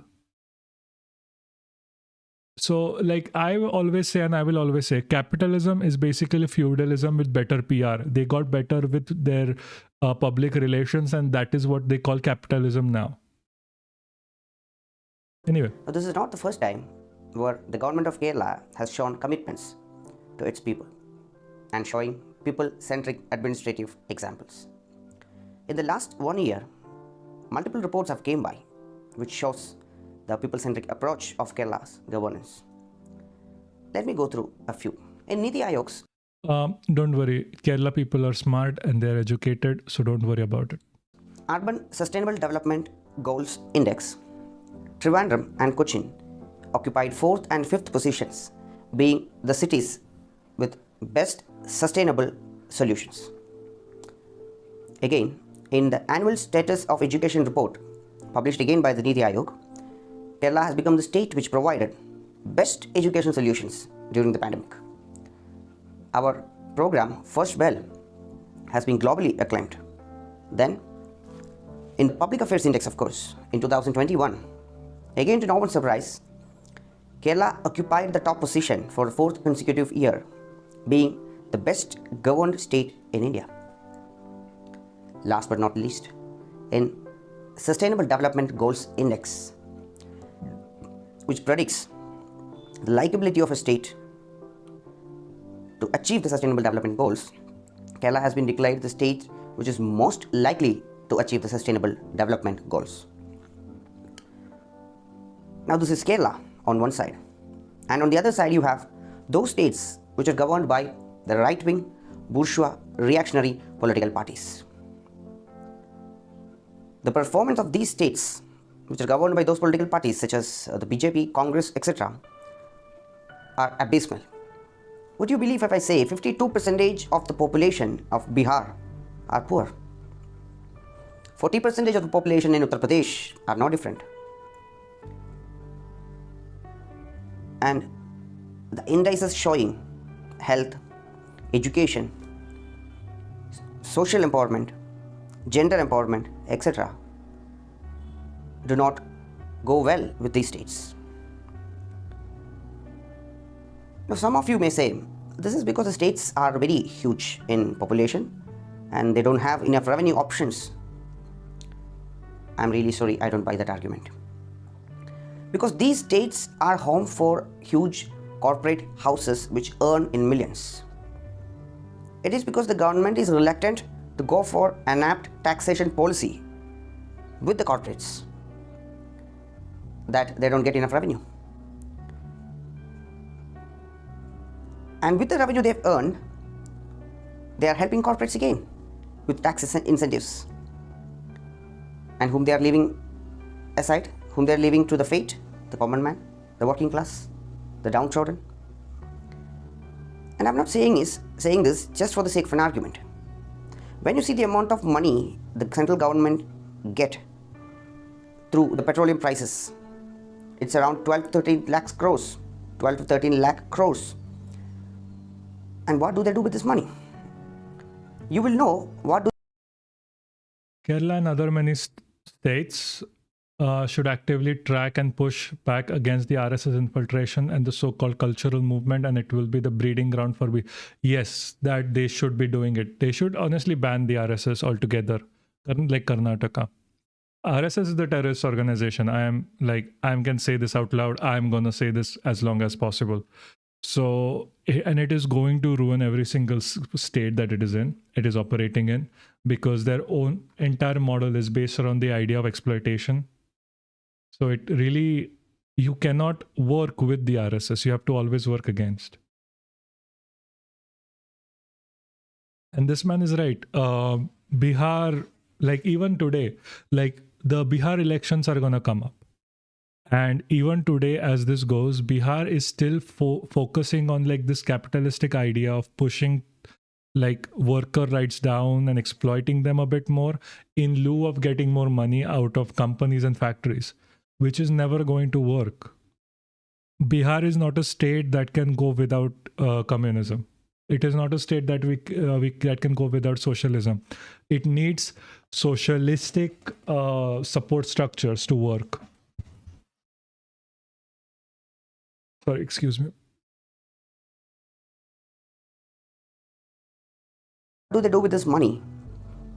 When you see the amount of money which the central government through banks written off, it comes around 8.5 lakh crores, and the money is taken not by the poor man. The loan is taken by huge corporate houses. Yeah, Swaraj, kya bak raha hai bhai? I don't know what you're going on about. I am What happened? What did you do wrong? It's chat. It is yours. It is yours to text. I'm not going to control the chat other than like bad words or like harassing someone or like sending death threats or something. It's not my job. You can self-govern yourself, no worries. You don't have to you don't have to like say like sorry to me. I am no one. Just a cog in the machine. Who you are is identified by whom you are with. The central government is bourgeois, reactionary, right-wing because it stands with the large corporate houses. Yes, they do, because we know like the government is only working for Adani and Ambani. They are not working for you, the common man. So you have to like get this idea out of your head that they are going to work for me. They are going to work for us. The only thing they are going to give you is a sense of religious superiority, nothing else. The money they get from the people, the money they reap from the people, are being shamelessly transferred to the large corporate houses, the huge capitalists, whether national or multinational, whom there is a sustainable development option for them. They don't need external support. And I don't know why this guy speaks very slowly, because the speed is at 1.5 and I still feel he's very slow. To develop. Whereas this poor, working class, proletarian needs support of the government. What is the way forward? The way forward is Yes, I agree. people's Swaraj, democratic capitalism is revolution. bad for the environment. What is Always people's has democratic been. revolution?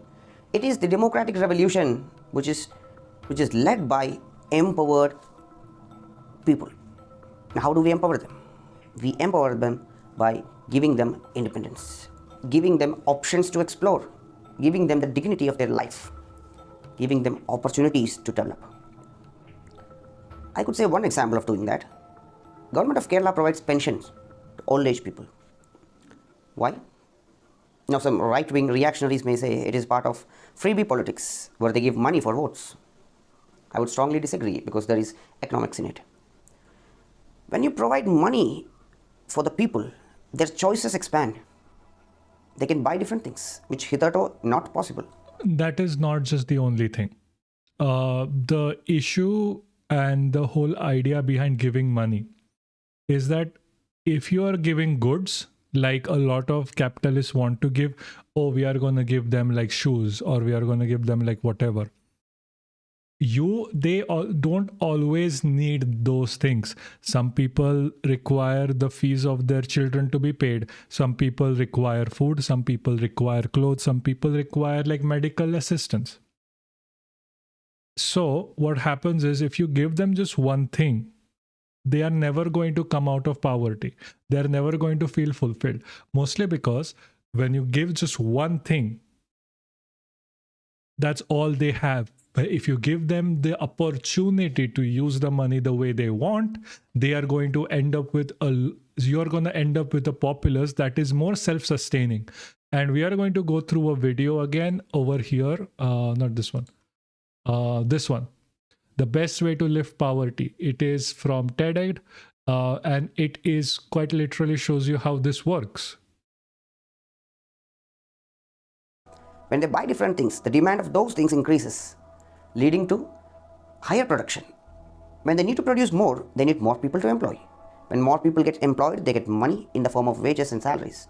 And when they get money in the form of wages and salary, again, the demand for different goods rises. And the cycle continues to prosperity. This is very basic common economics which is not unknown to any bourgeois reactionary ideologists. But they don't gain anything from that. They gain only from this corporate economics because the corporates helps these bourgeois political parties to come back to power. Congress and BJP have no difference in it. That is actually more or less true, They even do not because want Congress to come to works with power Adani. with the help of the people just because they help people. They want to come to power with the help of few corporates by simply helping them out. That's when I say who you are is determined by whom you are with. Now, what's the way forward? I said empower the people. Empower the people so that they can lead this people's democratic revolution, which would transform our society. Capitalism doesn't care about human values. Labor laws tell us just 8 hours. What? Where people work 12 hours. Am I eyewitness? Labor laws are a joke. Yes. You know why people work only 8 hours? Because of unionization and capital and communism. Because people unionize and fought for it. Because people unionize and fought for it, we have like factories before used to be 12-hour shindigs. 12 hours and 24 hours working every single day. There was no holiday. There was no Lord's Day to take a break. There was no like Saturday, Sunday off. It was always like work every single day in the factory and then come back home. So like it was the unionists and the communists and the socialists who fought for these rights. It was not the capitalists. Capitalists always wanted to exploit more and more and more. Society into a socialist one, whereby every person gets everyone's needs, not anyone's greeds. Remember, you cannot gain anything, you cannot get anything without uniting. Identify your class, not your religion, not your region, not anything else. Identify your class by saying that I am a student. Maharashtra government tries to raise working. Yes, they do, because they don't care about you. I'm sorry to say. Like because it's a capitalist system, they like you need to be start voting for communists and socialists more. Like because see, unions are antithetical to a company, to any shareholder. So whenever people try to unionize and ask for better healthcare, better working hours, better time offs, like holidays, paid holidays or health leaves with pay, stuff like that, a lot of these companies will try to bust those unions because they understand this one thing: if they let even a single person rise, like there are going to be other people who are going to rise up with them and ask for better conditions for working. So the only way to combat this is make sure you are in a union. No matter what work you're doing, you need to be in a union. No matter what is happening, you need to organize people. You need to organize yourself. You need to go forward with this idea that, hey, we can be better together because we need to work in a safe environment and we need to work in like a well-paid environment, at least paid to the point of that you can sustain yourself. That's why you need those unions. During COVID crisis, every state government pushed the bill for 12-hour day in a regime where timely wage payments and working hours aren't even regulated. Yes, exactly. This happens because we don't unionize. Have you ever seen a union of people working in a white collar job? Have you ever seen a union of people working even in a blue collar job? We need unions. You need to unionize. You need to go to people and be like, hey, we should do this together. We are going to form a union. We are going to fight for our rights. We are going to protest against the company, against the government. Yes, exactly. That is what happens in capitalism, right? That is like end goal of capitalism, union busting. So like you're gonna have to unionize anyway. Like fuck, it is illegal. Fuck all of that. The reason why I'm saying that is because it is illegal to ban a union. What are you going to do? Like ban people from meeting each other? This is not a dictatorship yet. Call the people around you who are working with you and say you're forming a union. You're like gathering people together.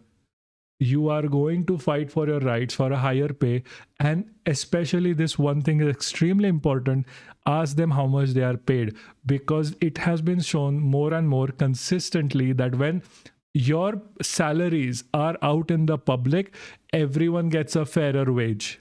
When they are hidden, some people will always get a lower wage based on like gender, caste, whatever it may be.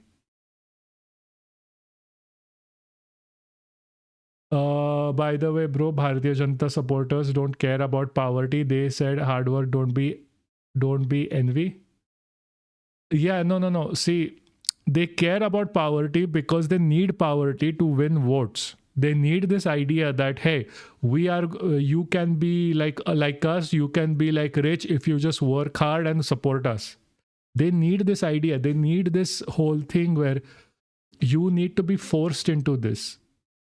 If you are shown the dream that you can be better, you can earn more if you work harder, like this unattainable dream, you're more likely to vote right wing. That's why they need it. I belong to youth. I'm a farmer. Not by saying that I'm Hindu, I'm Muslim, I'm Christian, I'm Keralite, I'm Punjabi, etc. Identify your class and fight with class unity.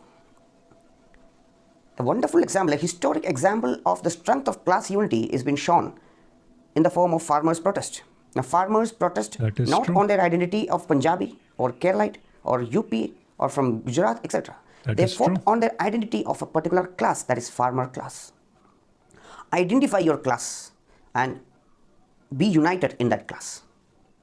And fight for your freedom, fight for your values, fight for your rights.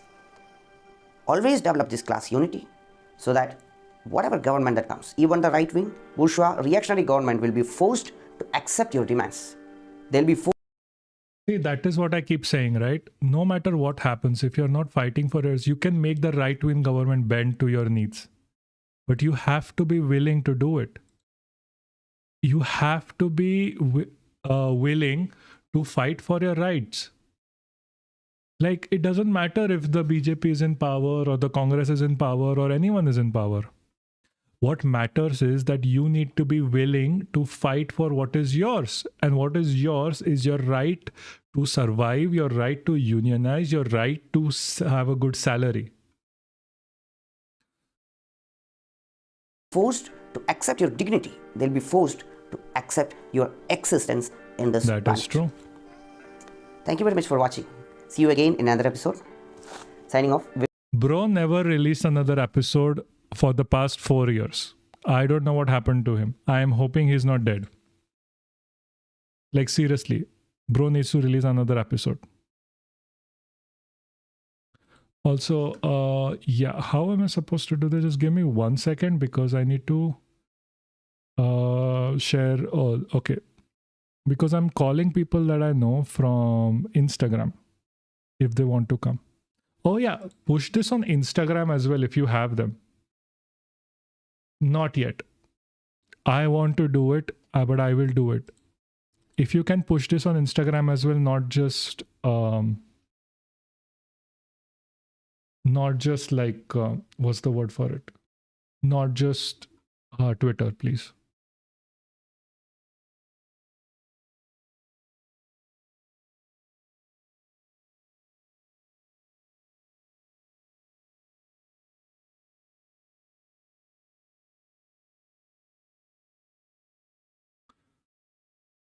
Where is Kunal? Sorry, this is like dead space right now, but I just need because we are going to talk about like Rhea Chakraborty as well. We are going to go through why is it hard to escape poverty, because it is also something important. Because again, we are kept poor. Always remember that. You are not poor because you don't work hard enough. You are kept poor.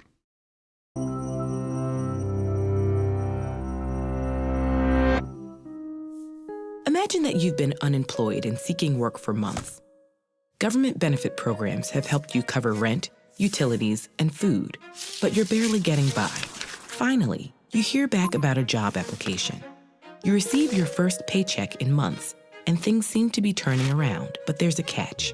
Your new job pays just enough to disqualify you from the benefit programs and not enough to cover the same costs. To make things worse, you have to pay for transportation to work and childcare while you're at the office. Somehow, you have less money now than when you were unemployed. Economists call this demoralizing situation the welfare trap. So the thing is, this I don't know when this was 3 years ago. The welfare trap really doesn't exist. I mean, it is I think a misnomer in this scenario where they're calling it a welfare trap, but it is more like an inability to provide for the people what they actually need. People like end up thinking, oh, it is a welfare trap, so it is like, okay, welfare is bad. That is not true. Welfare is important. This is just mismanagement of welfare that they're terming as a welfare trap. Never believe a capitalist economist when they're talking about how welfare is a bad thing for people. It never is. Trap, one of the many different poverty traps affecting millions of people around the world. Poverty traps are economic and environmental circumstances that reinforce themselves, perpetuating poverty for generations. Some poverty traps are tied to an individual's circumstances, like a lack of access to healthy food or education. Others can affect entire nations, such as cycles of corrupt government or climate change. But the cruel irony of welfare traps in particular is that they stem from the very policies designed to battle poverty. Most societies throughout history employed some strategies to help people in poverty meet basic needs. Before the 20th century,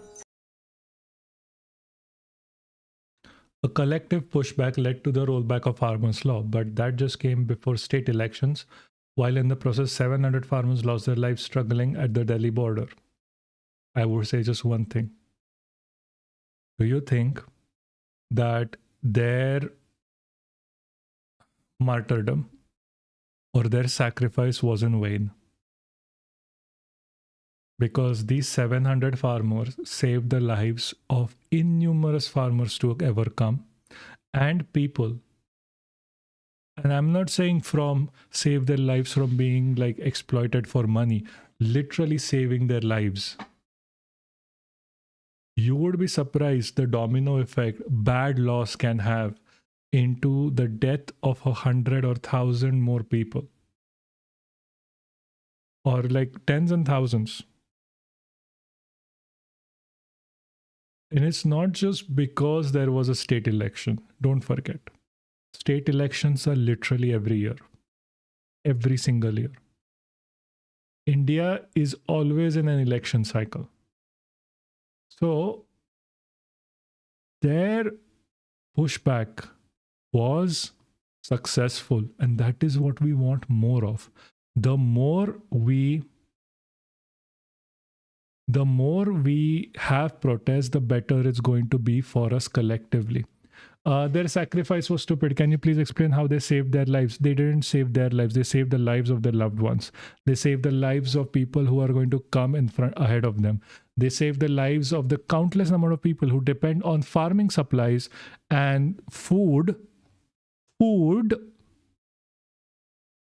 survive.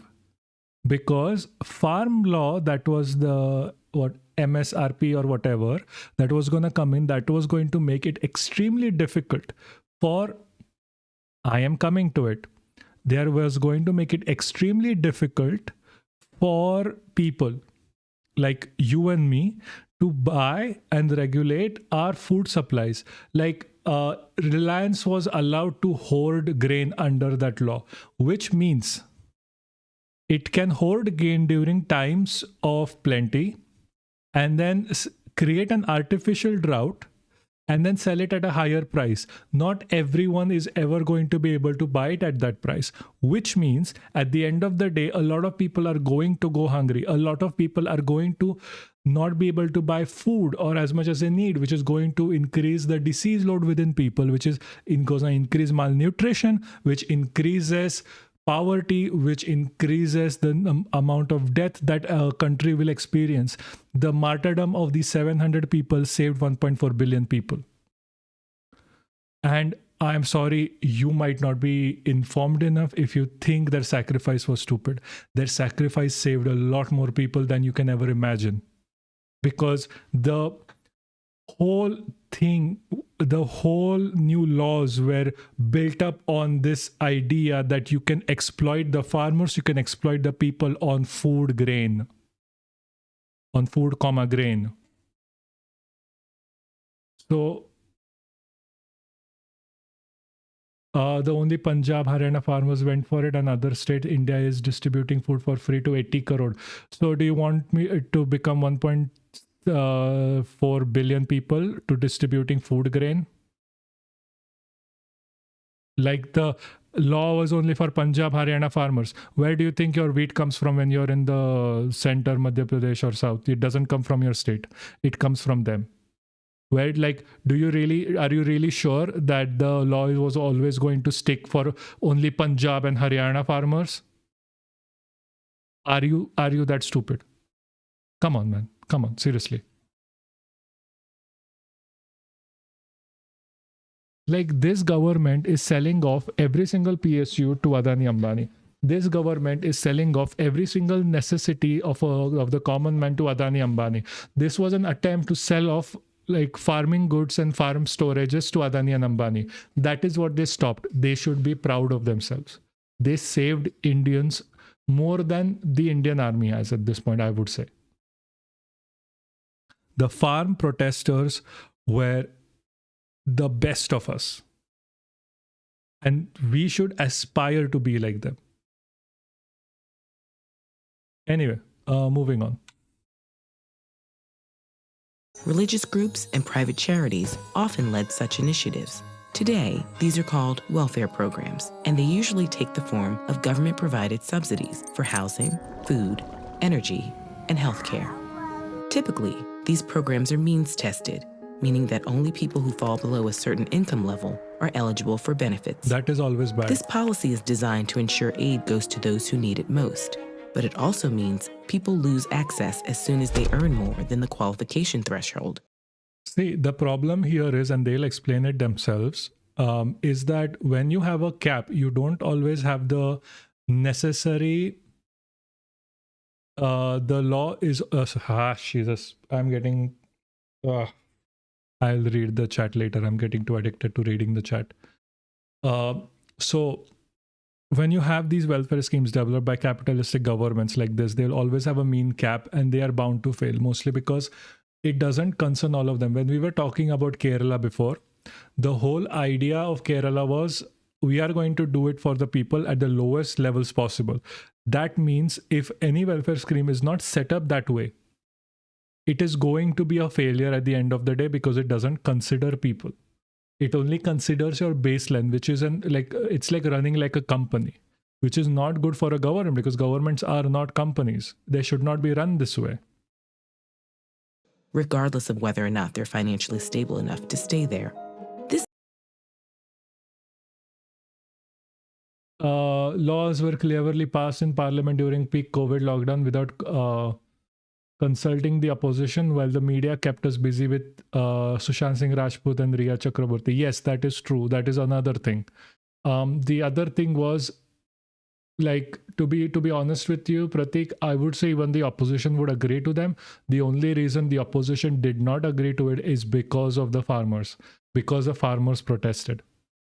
This vicious cycle is harmful to both those in poverty and those outside of it. Mainstream economic models assume people are rational actors who weigh the cost and benefits of their options and choose the most advantageous path forward. If those in poverty know they'll gain no net benefit from working, they're incentivized to remain on government assistance. Of course, people work for many reasons, including societal norms and personal values. But income is a major incentive to pursuing employment. Also, not true in this scenario. It has been shown consistently that people will work because they want to work. Income rarely has anything to do with it, mostly because think about it, like even in countries where there is social security, where there is whatever, and there is like a higher pay, like say America, people will work in lower paying jobs like a teacher because they're passionate about teaching. A teacher never works as a teacher because she wants money, or like they pursuing employment for income is whatever. the non-stop production of rice and wheat has caused water problems in Punjab, and the reason they have become cancers. Roman, you are fucking stupid. Also, you fucking idiot. Rice doesn't grow in fucking Punjab. Jesus Christ, how stupid people come here.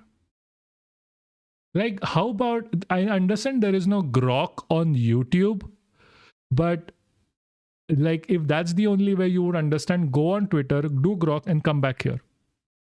And dare you call a state in India cancer? Twat.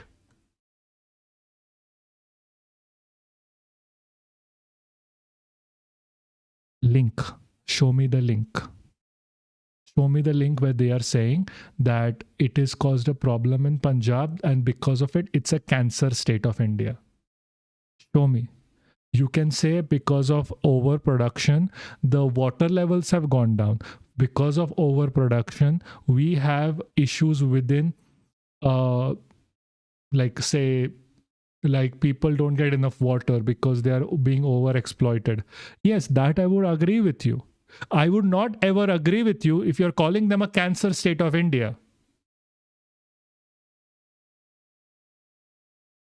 Jesus, if you, okay.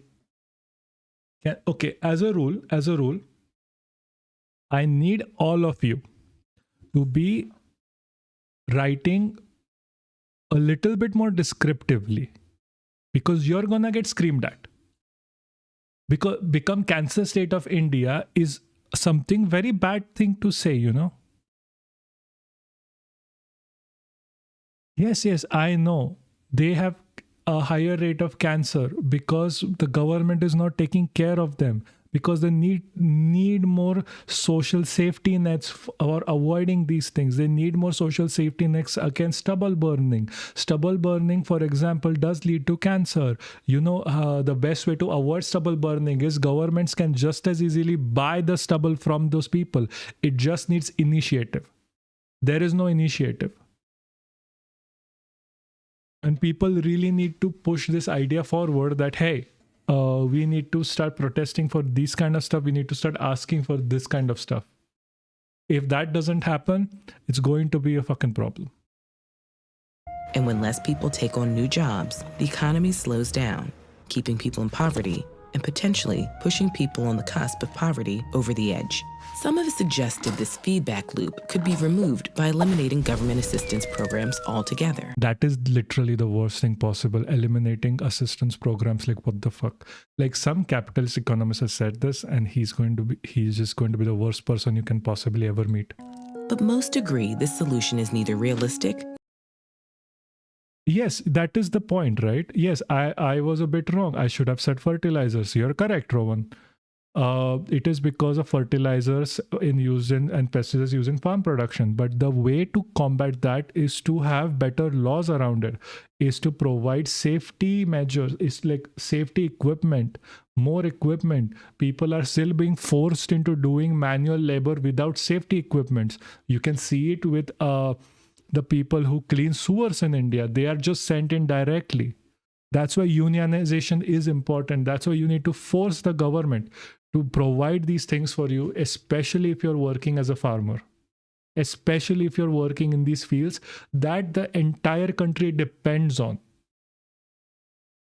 See, that's the whole point, right? We're talking about socialism and social welfare schemes. That's the reason why these things should go that way. That, like, you need to be able to talk about these things and you need to be able to ask for these things. Nor humane. So how can we redesign benefits in a way that doesn't penalize people for working? Many countries have tried different ways to circumvent this problem. Some allow people to continue receiving benefits for a given period after finding a job, while others phase out benefits gradually as income increases. These policies still remove some financial incentive to work, but the risk of a welfare trap is lower. Other governments provide benefits like education, childcare, or medical care equally across all their citizens. That is good. One proposed solution takes this idea of universal benefits even further. A universal basic income would provide a fixed benefit to all members of society, regardless of wealth or employment. This is something that I will always bat for. This is something that I will always be supporting. If you have been on with me on Twitter, if you have been with me on the last live, or if you have just known me before all of this, universal basic income is the most important thing that you can have to raise a population from poverty to at least the middle class to being able to live normally. I'm not even going to say comfortably, like having like 2 meals a day. You need basic income, especially in a country like India. And it has shown to work over and over and over again. We are going to get to it. Status. This is the only known policy that could entirely remove welfare traps, since any That is earned true. wages would supplement the benefit rather than replace it. In fact, by creating a stable income floor below which no one can fall, basic income might prevent people from falling into poverty in the first place. Numerous economists and thinkers have championed this idea since the 18th century. But for now, universal basic income remains largely hypothetical. Although You know it's been why? tried in It remains largely hypothetical, not because we don't have the money, we do. It's because of billionaires. It's because of people hoarding so much money that they don't let it go. It's because even like NGOs become like money hoarding schemes for billionaires. some places on a limited scale, these local experiments don't tell us much about how the policy would play out across an entire nation or a planet. Whatever strategy governments pursue, solving the welfare trap requires respecting people's agency and autonomy. Only by empowering individuals to create long-term change in their lives and communities can we begin to break the cycle of poverty. Agency is a type of power that comes from the marriage of action and choice. But what exactly is power? What role does it play in society? Is there a way to acquire and use it responsibly? Learn more with this video. Okay, what we are going to do right now is move on to this video. This is something that happened, was pushed out 3 days ago by TED. It is an extremely good video and I would like everyone to watch it. Please be attentive towards this video. I will not break it. I might break it because I don't want to be like copyright struck. So I will break it like in a bit, like in like 2 minutes or something. But I'm not going to like cut in the middle too much of this, okay? In 2018, a nonprofit gave every adult in Western Kenya's Ahenyo village $500. Most of their families had lived in extreme poverty for generations, and this sum was roughly I'm gonna go take a piss. Excuse me, guys. equivalent to most recipients' annual salaries. Despite all this, the money came with no strings attached outside a commitment to speak with researchers after 2 years. They hoped this influx of cash would lift the villagers out of poverty, but they also knew this could easily be the latest in a long line of failed philanthropic interventions. In the 1960s, charitable organizations began ramping up their philanthropic efforts, spending billions funding education, job training, agricultural development, infrastructure projects, and healthcare programs in attempts to help poor countries. These programs hoped to create a springboard of knowledge and capital that would foster financial independence and bolster struggling economies. But when economists started studying this kind of aid in the late 90s and early 2000s, they made some surprising discoveries. After running various randomized control trials where one group received education or job training and another group did not, the researchers found this kind of aid often had minimal impact. School supplies failed to improve education, job training didn't always raise incomes, and the benefits of nutrition education varied dramatically from group to group. These disappointing results even extended to newer philanthropic models. At this time, many theorists advocated heavily for microfinance, a model that offered small loans to aspiring entrepreneurs in weak economies.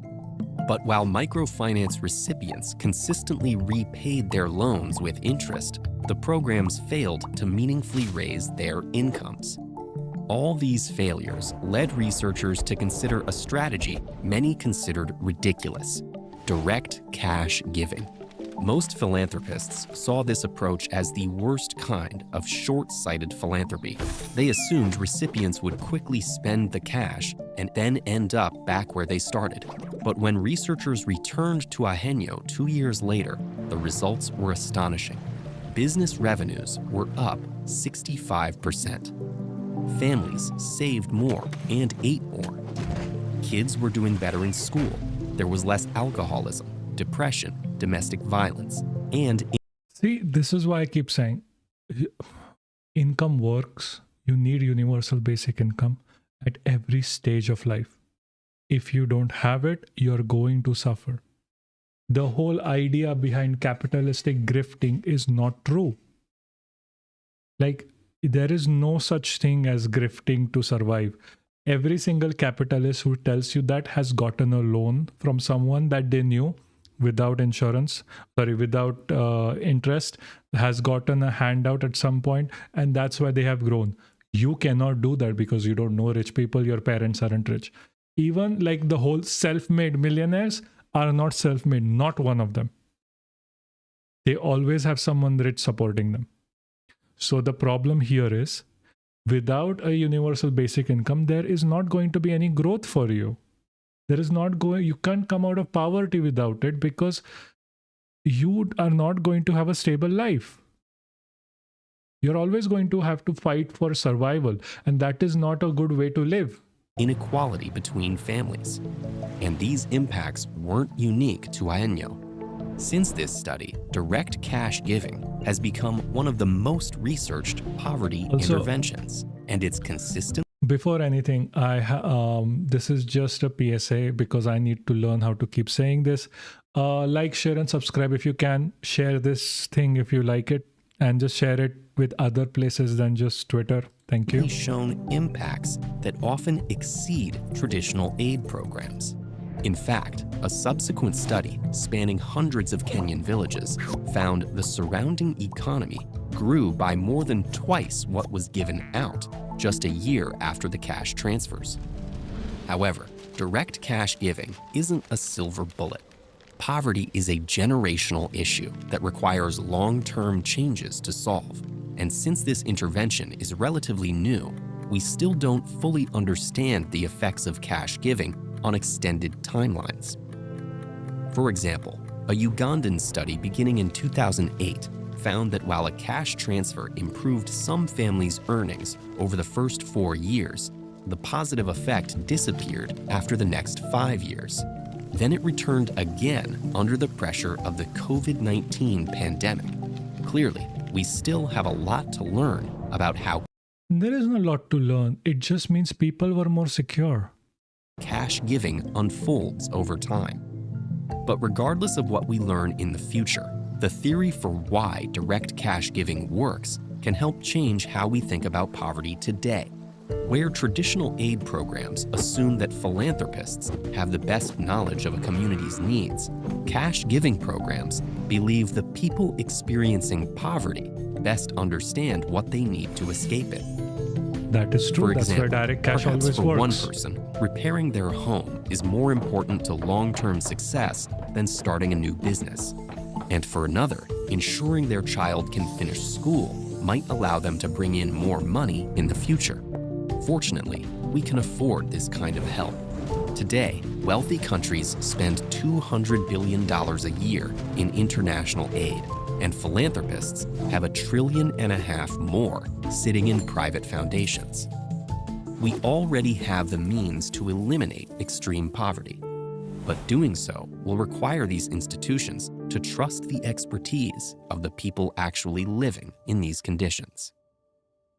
So, how can we design programs that actually help lift people out of generational poverty?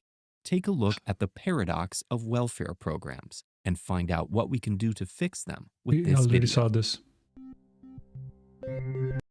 See, at the end of the day, you have to understand one thing, and one thing is always going to be the same. If you want to take people out of poverty, you need socialistic welfare structures like basic income, basic healthcare and universal basic income and universal healthcare. You do not need subsidies of 3 trillion for big tech.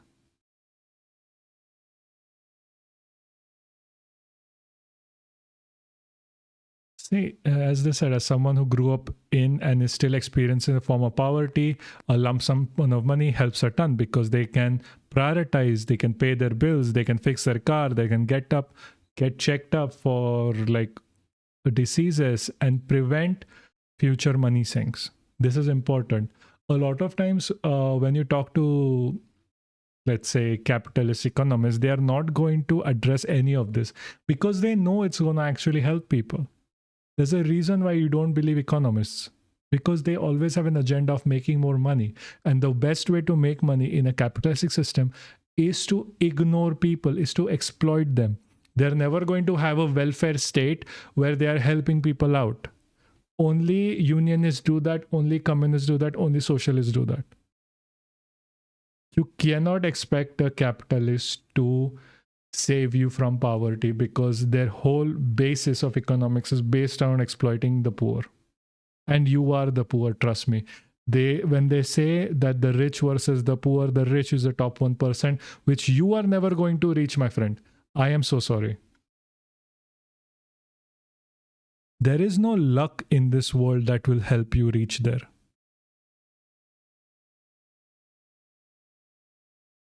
Anyway, me going through a depression phase on how we are never going to be that rich aside, we have to move on to the second part of this, is the inherent misogyny within India. This is horrid to even talk about because every single day we see another case of misogyny. We see another case of rape, murder, and horrible shit. And the reason why I bring this up with especially the Rhea Chakraborty case is because this was like the shining example on how much India hates its women. For people, very interesting clip. Like me, are you clipping me like right now? I don't understand what that means. Anyway, so if someone who is not aware, the timeline goes as such. We had a big case with Sushant Singh Rajput. He was a beloved actor. There was a lot of hero worship around him, especially across its female fan base. What happened was that he was sad. He was depressed. He was having a mental breakdown. He was under psychological pressure and then financial pressures because he wasn't getting a job when this case happened. And sadly, he killed himself. Coming under depression, he killed himself. And it's hard. It was hard for his fans. It was hard for people watching. It was hard, especially hard if you were on Twitter back then, because everyone was posting the pictures of his dead body, his broken neck, how he was hanging. It was a whole thing. And someone, if you liked him as an actor and if you liked to see him on television, it was heartbreaking because irrespective of how much we avoid it, there is always a little bit of parasocial relationships we create with people like Sushant Singh Rajput. Because, and not to speak ill of the dead, his acting was quite deadpan. Like he could have been the John Wick of India. He could have been the Keanu Reeves, where you can always see yourself in him. Like you can always reflect yourself. You can always imagine him, like yourself in his place. You can't do that with other actors like say Salman Khan or Shah Rukh Khan. Amir Khan, you can do that. His acting is also deadpan. So what ended up happening was a lot of these people that were so heartbroken, that were so troubled, could not accept the fact that a person like Sushant Singh Rajput may have killed himself, may have did the unthinkable. Now, the thing with this is, and you have to know, when something like this happens, the public is always looking for someone to blame. And sadly, because of our horrendous media, because we do not fact check our claims, we do not think before we speak, they found the only person they knew how to blame in Rhea Chakraborty. For the last 5 years, she has been hounded. For the last 5 years, she has been hounded for the death of her then boyfriend. She has been hounded. The problem was exaggerated because of the Indian media. The Indian media has given the worst treatment to Rhea Chakraborty ever possible. They brought her up in the court of public opinion and demolished her image. They blamed her for everything. We are going to go through everything one piece at a time. Two people are always on the top of this. One is Arnab Goswami and other is Navika Gupta, I think her surname is. They essentially ruined her life for their TRP. It was nothing else. Nahi, the income wala part. What income wala part? That he wasn't having enough income. Yes, I know. Like, that was also a part, but that affected his mental health a lot. So, let's go this one by one. The first thing we are going to look at is how Arnab described her. The video is still up. This is 3 years old.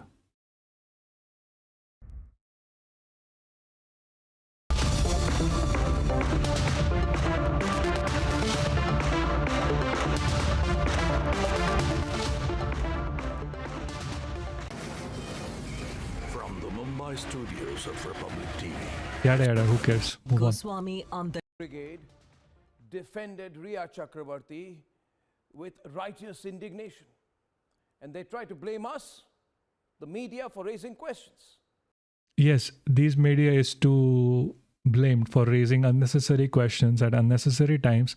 They were not trying to find answers, and we know this now for sure. For questioning the use of drugs, for questioning the drugs network. Yes, you should be questioned for questioning it because it was not true. You lied. And they used the garb of patriarchy, misogyny, gender justice to color what was essentially a narcotics issue. Okay, I'm gonna try and say like him. It was not a narcotics issue. It was a you issue looking for fucking TRP. Did that work? Someone tell me. Did I copy him properly? Because I just screamed for no reason. And today, it's been proven without doubt, without What are you talking about, dude? Proven without doubt. Jesus, you were proven wrong at every step of the way. a shred of doubt that this was, is, and shall be an issue about the consumption, use, purchase, and trafficking of narcotics. So many big words, one after the other, mean nothing shit all because this has been disproven. And trafficking narcotics, oh my God, Jesus Christ. Like, how do you traffic? Like, say, okay, let's assume Sushant Singh Rajput was smoking weed. Let's assume Rhea Chakraborty was smoking weed. Perfectly decent. I'm not going to say yes or no. But it is still not trafficking. It is not trafficking because trafficking requires an amount. Yes, a little bit more aggression. Yeah, I know. See, I don't have that aggression in me. I'm sorry. Like, I have no fucking aggression whatsoever in me. I hate people a lot, especially these, but I do not feel aggressive. So it's very hard for me to copy that aggression. Massive media trial, public pressure, Bihar elections. Yes, Rhea was indeed harassed with one of the worst investigative conclusions that forced him to commit suicide. Oh. Okay, I lost you there, Bharat bhai.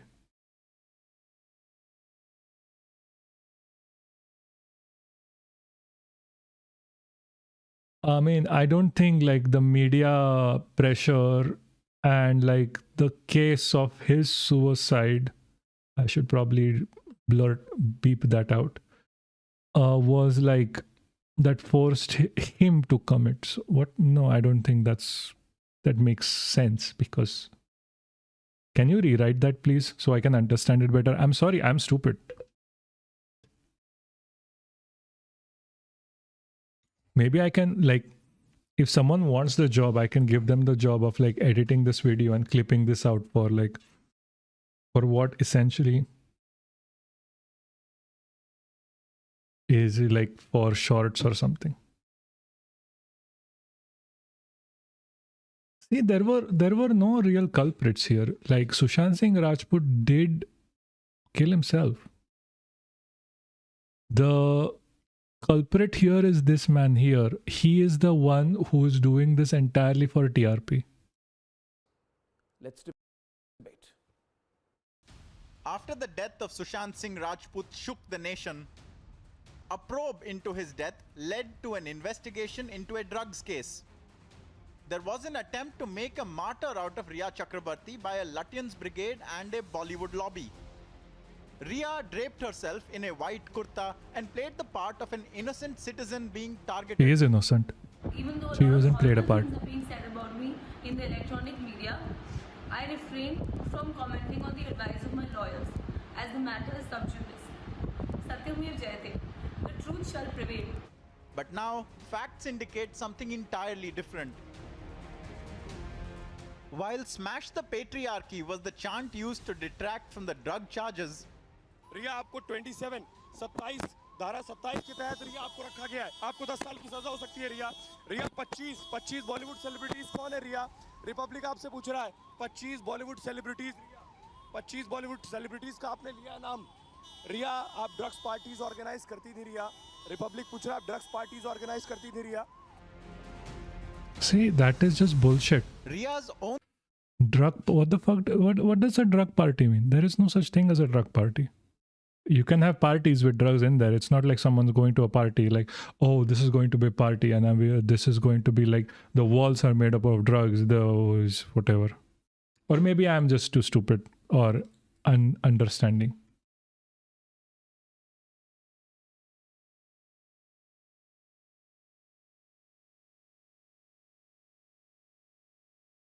own statement is now telling. Narcotics Control Bureau in its charge sheet has stated in black and white that Rhea Chakraborty is guilty of drug procurement and She is not guilty. for an illegal activity. Take a look at She is these not documents guilty. that have been accessed by Republic many a time. Lies. Let's just go to... What's the debate? Yeah, sure. The debate is not that. Okay, the debate is not that, but the debate is deeper. Problem with that. What's the complaint, Akash? And the media is the villain. People like Akashdeep Sabir, who unfortunately went along with that fake narrative. Rahul Ishwar also misguided on this subject. I don't know why he takes this permanently pro-Bollywood position. And Anusha Srinivasan Iyer is a film critic.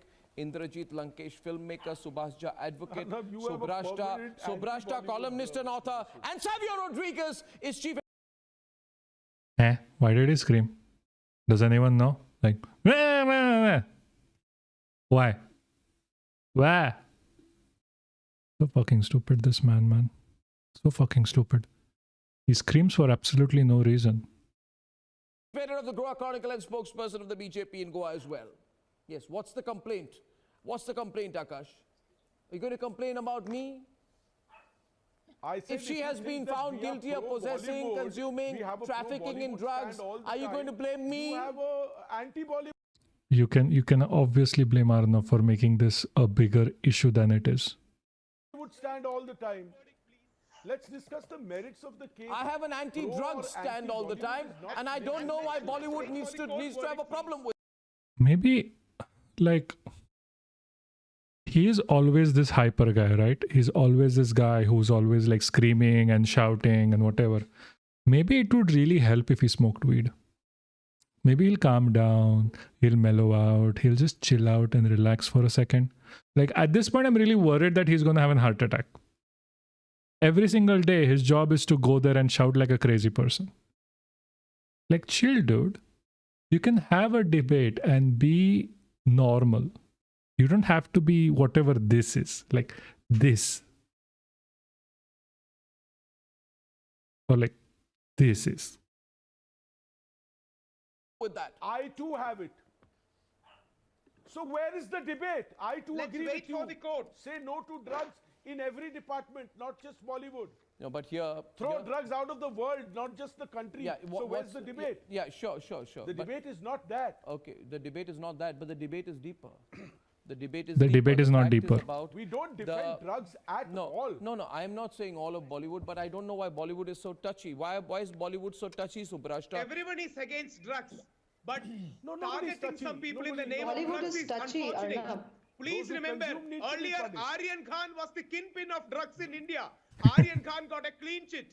NCB, one particular officer That was accused Aryan Khan. At last, Aryan Khan was proved innocent. No, but Aryan Khan was under a witch hunt. We don't know about that Rhea is Chakraborty, without but doubt. even when That he is came on that the is debate, Rahul. That is Rahul.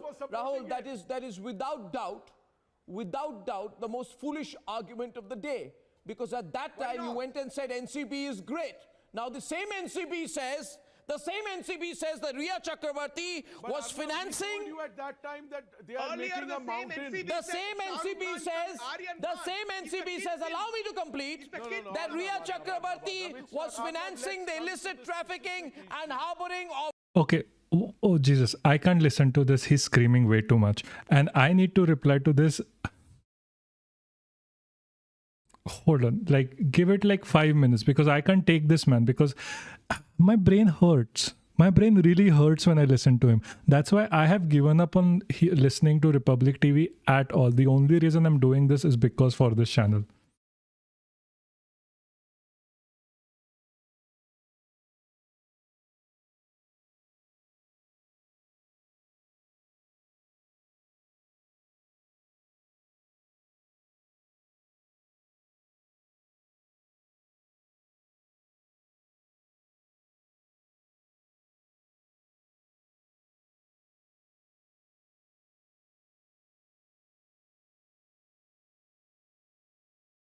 So again, I have to, Jesus.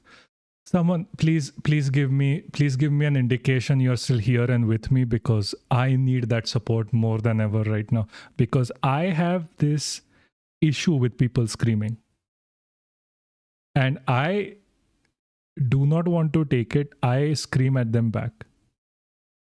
So please just give me an indication you're still here and you're still with me, because I need that support to, go through this, because he screams a lot.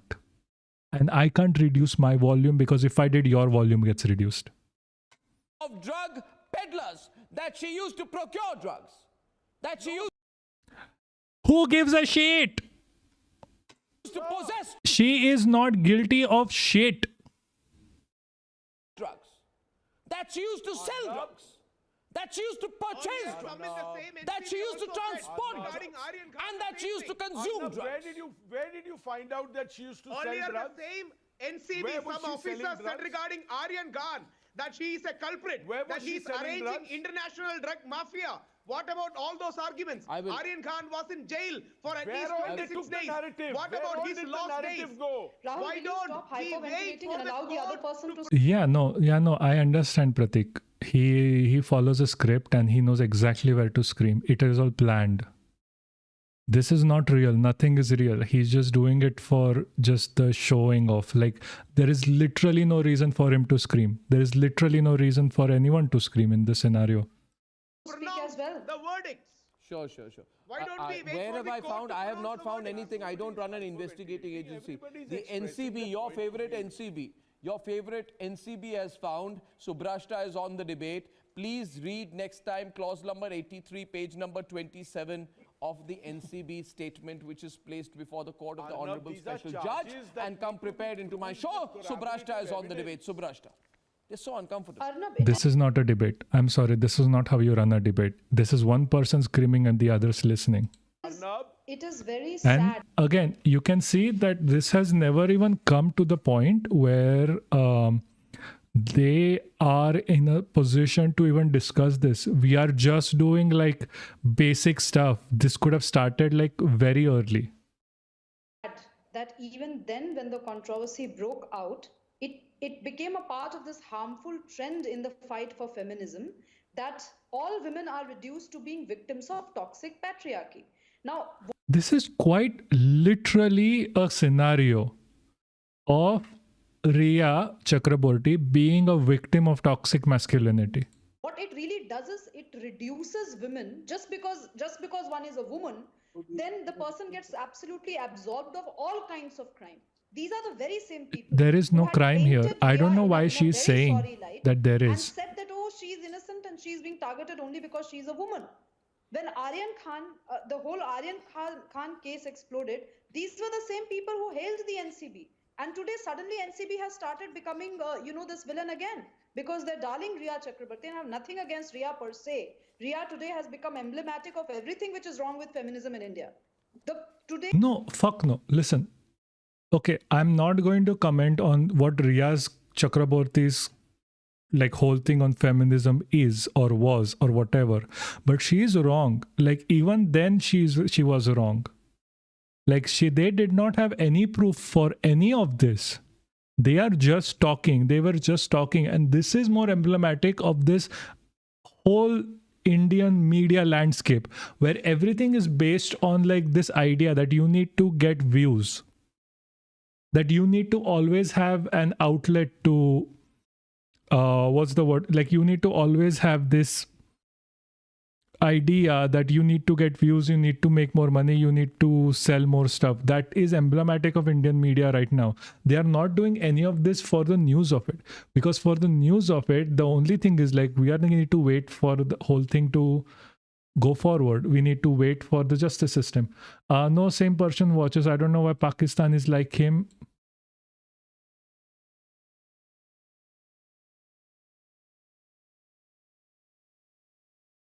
No same person watches. I don't know why Pakistani like him. Who's Pakistani here?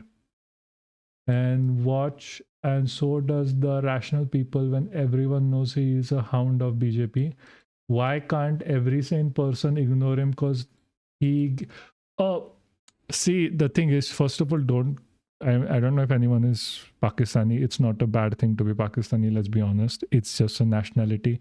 Like, Pakistani people have nothing to do with the Pakistani government. Like, they separate those things. People can be nice, people can be bad. The second thing is, Republic TV is something that is watched by millions in India, mostly because it is one of the only TV channels available to people to watch. And because of this demeanor of always screaming and shouting and whatever, he comes off as someone who's trying to fight for the truth. He is not, it is obvious. But a lot of times when you don't have the necessary education to know, to like discriminate between actual knowledge, actual prioritization of fact finding and critical thinking, what ends up happening is you fall victim to this. You seem this like, maybe Rhea Chakraborty is a drug dealer enthusiast or whatever, because you are not thinking hard enough. I mean, Pakistani media and people quote him only in reference to India when they have to say something. Sure, like I don't really give a shit about Pakistani media, to be honest with you, Roman. Like, it doesn't matter to me. Like, they can do whatever the fuck they want. This guy is a fucking dickhead. Sure. But moving, other than that, like, I don't really care for any of these people involved. Or the Pakistani media. I only, like, my focus is always going to be on the people of India and what they are getting out of this. even like me listening to people scream for absolutely no reason is in lieu of people understanding how Indian media is working and what the actual truth is going to be. Same people who are now blaming the NCB just because Rhea has been implicated. Now, what Rhea has to say is something. Of course, arguments will be made in the court or whatever. But at the end of the day, if I were a public figure and if there were insinuations against me, I would have come out and made a public statement for the simple reason that she did not shy away. By the way, she did not shy away from facing the media. She went for all those paid promotions and paid. No, she did not shy away because the media was hounding her. She was trying to like stand up for herself, which is perfectly decent. She still has a lawyer. You are the one peddling for the views. Like, this is like saying ulta chor kotwal ko date.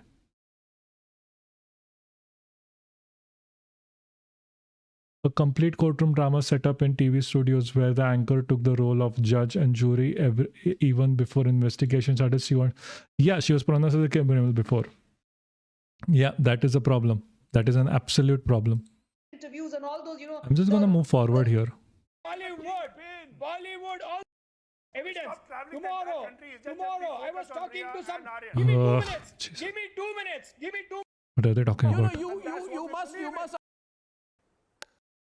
We are back tonight on this issue, and there is his favorite. Just for 30 more minutes of this screaming. Jesus Christ, why is so fucking annoying? Asked tonight that there's a tons of evidence out here. There's tons of evidence. Can I come in here right now? Indrajit responding to Shash Chaudhary. Indrajit. See, they're talking about an earlier case of a person coming out innocent for the lack of evidence. It's for the lack of evidence. It's not coming out. Coming out clean because he was innocent. It's because of lack of evidence. That has not. What the fuck is this? If you are truly innocent, there is always going to be a lack of evidence. I can call this man Taklu Haiwan who predates on women, and he's only going to be innocent because of the lack of evidence. Because he's not. Maybe he's, I don't know, but I would assume that he's not right now. And there is not going to be any evidence for it, and then I can presume he's innocent because of a lack of evidence. Lack of evidence directly means people are not guilty. It's always like how you construct your argument around these things. It's always that. That's why B.S. Yediyurappa was arrested for corruption case, and then he went to jail. Then he came out clean. Because of the lack of evidence, Mr. Siddaramaiah, former... So he shouldn't have gone to jail.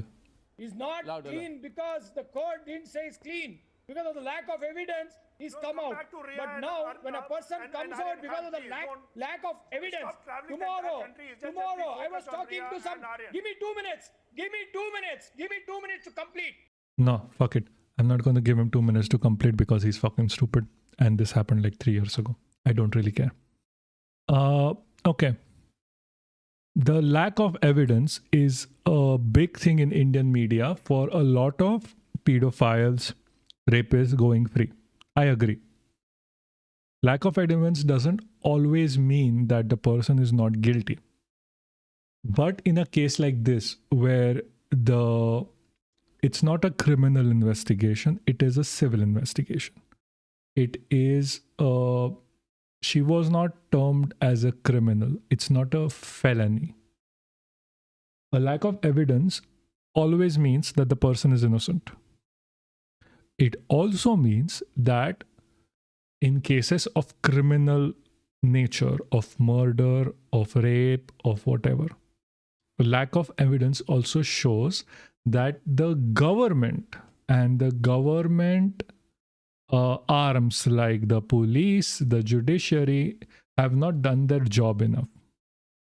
That is the whole point of a court system, to make sure that every single criminal has the basic rights that the case needs to be proven. If it's not done, it is a fault of the judiciary. It is the fault of the police. That does not mean they can just make up evidence. Obviously, that is not what I'm saying. They should not be making up evidence, which they do. But in a place of a lack of evidence, the innocence of the person is evident. Because if there was evidence that was able to be found, they should have found it. Because seriously, this is not a criminal case. This was not. Okay, this was a case of maybe she smoked weed. Worst case, she smoked crack. She did that to herself. She didn't distribute it. She didn't assault anyone. She didn't give it to someone else. She wasn't part of the murder for Sushant Singh Rajput. And even in this scenario, the case was still pending back then. So the whole entire say the truth out, whatever people are talking here, is just conjecture. They don't really care. Then you can argue, please. In reading. So I'm just going to move forward because this is getting really boring at this point. Where there is supply of drugs, For the life of me, no, 1 minute. He's still talking about fucking drugs, man. Supplies. Let's look at the other person, Navika. The News Hour. Time Slot is even more blatant than like Republic TV. At least Republic TV was like, oh, maybe no, this is like whatever, it's just about drugs. Rhea Chakraborty drugs Sushant Singh Rajput. Le lo. Question mark dal diya. We have question mark, which means we have plausible deniability on this scenario. Fuck common sense. At 10. I fucking dislike this woman more than I dislike Arnab. We have been following. Because she is like a Arnab copy. At least Arnab Goswami is original. This is a copy and a worse one. The WhatsApp chat dossiers that Rhea Chakraborty Also fake. never wanted the world to see, where she's in conversation with Dipesh Sawant, Samuel Miranda, both of whom she had appointed as the inner circle of employees in Sushant Singh Rajput's house. She is all. Okay, so they were what? His cook and his house caretaker. Also in the chats with Jaya Saha, who works with the Quan agency, which is a PR agency, talent agency, who was questioned by the Enforcement Directorate today in Mumbai. And Jaya Saha is virtually not only supplying drugs to Rhea Chakraborty, but also advising her on how to administer these to Sushant Singh Rajput. And they also discussed the fact that Sushant's 3 sisters are coming in November to see him and how to put him out of action. 3 doses of drugs are mixed in his all lies.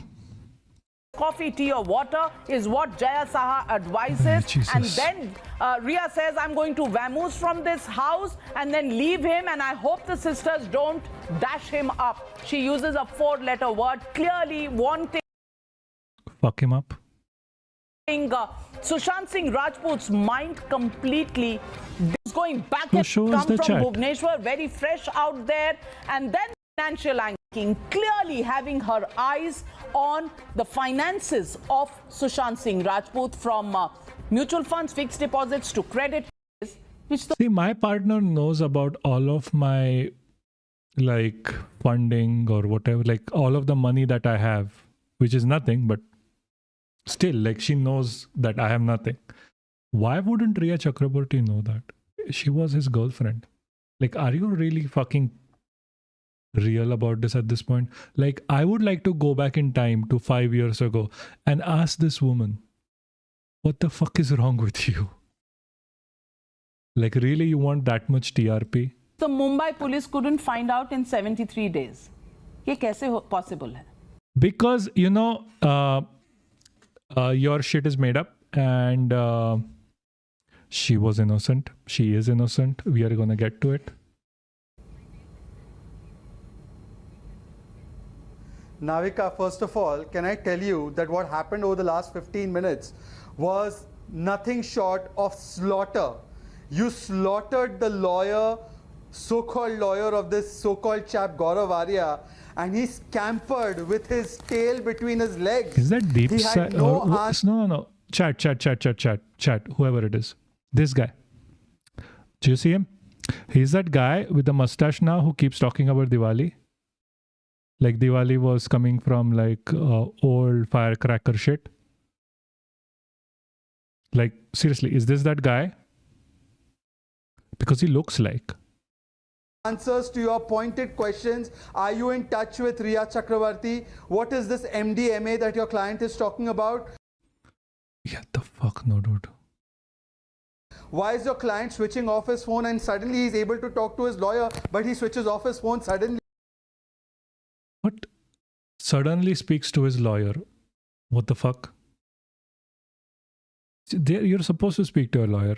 Switches off your phone. Like, what the fuck is this argument, man? I don't really care about these arguments anymore. These are so fucking stupid. Like, every 5 minutes, they have a stupid argument. If I did these arguments in my professional life, I would be kicked out of academia.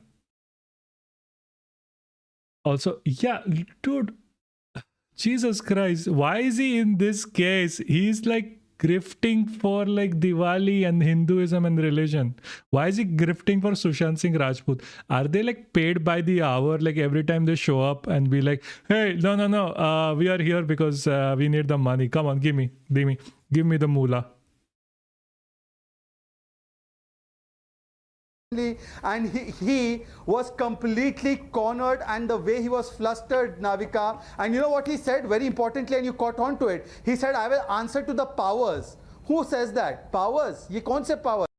Answer to the powers is a very common thing to say. Answer to the powers is like the police, the judiciary, the lawyers or whatever.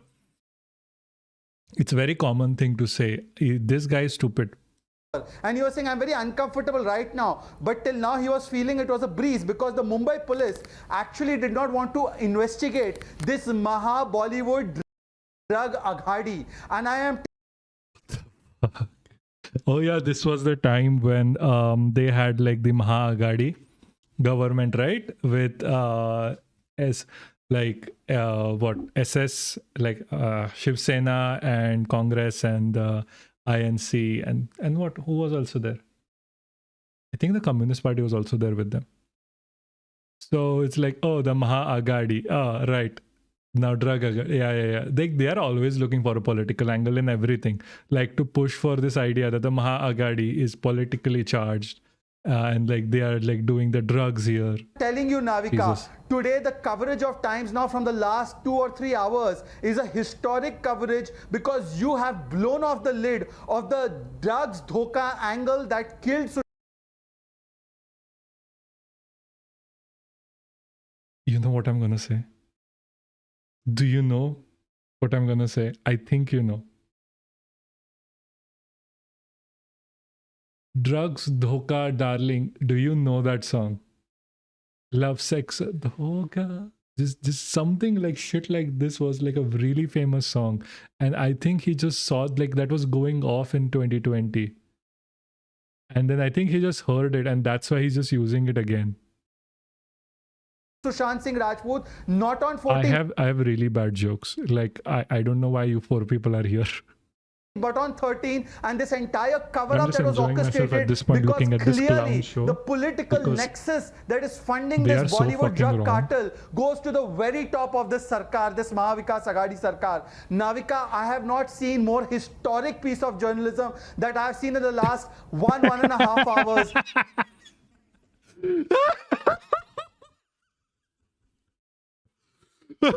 Okay. Oh, Jesus fucking Christ.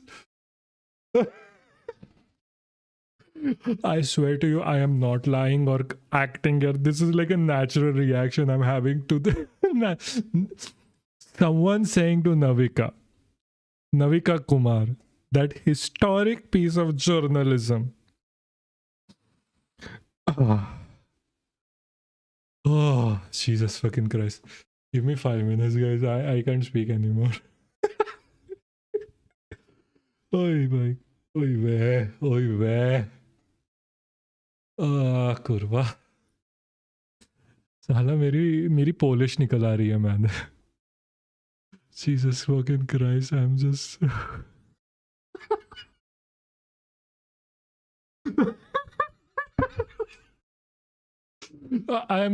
Okay. I'm gonna keep going. This is a fucking gem of an interview. Someone clip me and someone post this. Because I'm gonna forget about this in like 5 minutes. Oi, oi, oi. Oh, I love doing this. I am gonna do this as a job. Just review Times Now interview. This is the happiest I've been. Dude, guys, I'm actually fucking crying. I teared up. I laughed so hard. Than I have seen in my entire life. Navika, you have made that Gaurav Arya's, I don't know, his name is Manu Sharma, but he must be a very unhappy person. इसको सुसु जाना है. भाई गलत उंगली लेके बैठा है. शायद इसका है कि like he has like an issue with the size, so he's like नहीं, like mine is this much big, not this much big. And this guy is just he looks like turd. I don't know, he's just like holding his breath or something. Right now, I'm sure he's still watching the show. So I want to tell him, Mr. Manu Sharma, you've done more harm to your client when you ask Navika what she's doing. She's doing her job. You weren't able to do that for the last 15 minutes. I feel deeply sorry for your client. He's going to go in for a very long time. MC Abbas. MC Abbas, you know, this is not a power game. I'm not doing this for power because I'm playing a game of chess. Yeah, this you're is not. about I mean, she's playing checkers with the TRP. Like, this is 5 years after. We're still watching it. So apparently, she's doing that good. Like, young life she was like so bad at her job that we have to 5 years later go through it again to just see what happened with the whole case. And we are not even on the case anymore. This is not even the hate Rhea received. This is just like the whole sham. And then Twitter and the public gave her the hate because of this. Snuffed out. Like, this is what I keep saying. Like, hey, like, you as people need to remember all of this. There's a reason why media literacy is important. Is because things like this blow out of proportion always. And I feel very sorry for Rhea Chakraborty. And we've been trying to look at the reasons on whether it was really snuffed out because he committed suicide or whether he was driven to this kind of an end, which was an unnatural end, not known to people around him. And that was because... So you have to realize, whatever, when people have these suicidal feelings, when people are sad to the point of depression, it is very hard to know. A lot of times, the very reasons why a person is going down through this route of suicide is also the reason why you would not notice if your friend is going down this road. Because one of the major reasons for suicide is loneliness. And you cannot be lonely if there are people checking up on you, if there are people being with you. So when people say, oh, it came out of nowhere. No, it didn't come out of nowhere. You were just not looking. You were just not looking. And because you were not looking, this thing happened. It is not your fault that it happened, but it did happen. And let's never say, like, make it a promise for ourselves. Never say it happened out of nowhere, because you don't know, because we don't check up with our friends. That's the problem. He was being manipulated. And tonight, MC Abbas, I have to tell you, between yesterday and this evening, we've pieced together the pieces of this jigsaw puzzle. And it seems very clear to me. I don't know if you have blinkers on or you want to see the truth at all, just like the Mumbai police. But Rhea Chakraborty played a very crucial role. She did not. She was managing Sushant Singh Rajput. She was manipulating him. And she was not. She has absolutely zero evidence of it. And manipulation is something which is often done by, people in relationships. But this manipulation Also not true. was a conspiratorial manipulation. Drugs Also were not being true. given to Sushant Singh Rajput against his will, without his knowing it. Moving on. Was the Mumbai... Let me tell you, the difference of opinion I have with you is here. If Mumbai police is not up to the mark, if Mumbai police is below par, why has the Central Bureau of Investigation have two Mumbai police officers as a part of this inquiry? My question going on to the CBI. Could any of the panelists answer me? 71 दिन से वो FIR नहीं कर पाए, 5 दिन में इन्होंने पूरे केस को बदल दिया और आप मुंबई पुलिस के बदले सीबीआई को सवाल पूछ रहे हैं. Answer me straight. I'm not even going to bother with this. Let's just move on, guys. This is getting too much hectic. I don't know how they do this. How do they sit there and just talk nonsense? There's one guy who's talking sense. Everyone else is bullshitting. How? I don't understand the depravity of people like this. I don't.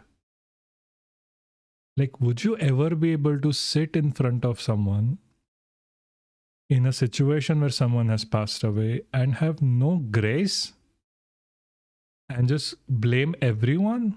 Is this like, these people have no idea what happened. These people have no idea who did anything, or if this was just a suicide, or if it wasn't, because they never waited for the investigation to complete. They're like, oh, we are just going to make shit up.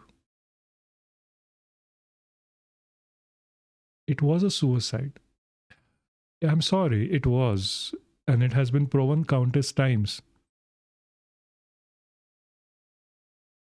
And people are still holding on to the fact that Sushant Singh Rajput was killed.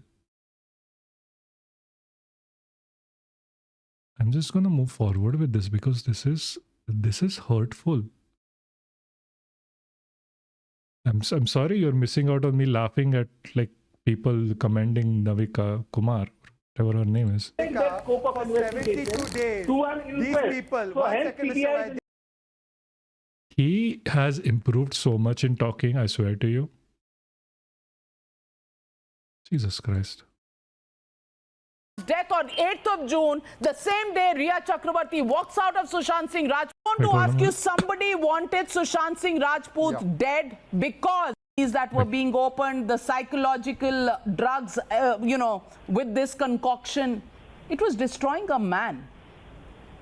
And I want to now bring in, people put the nepotism angle before this angle. I want to ask you, somebody wanted Sushant Singh Rajput dead because... I'm sorry. I think Sushant Singh Rajput wanted himself.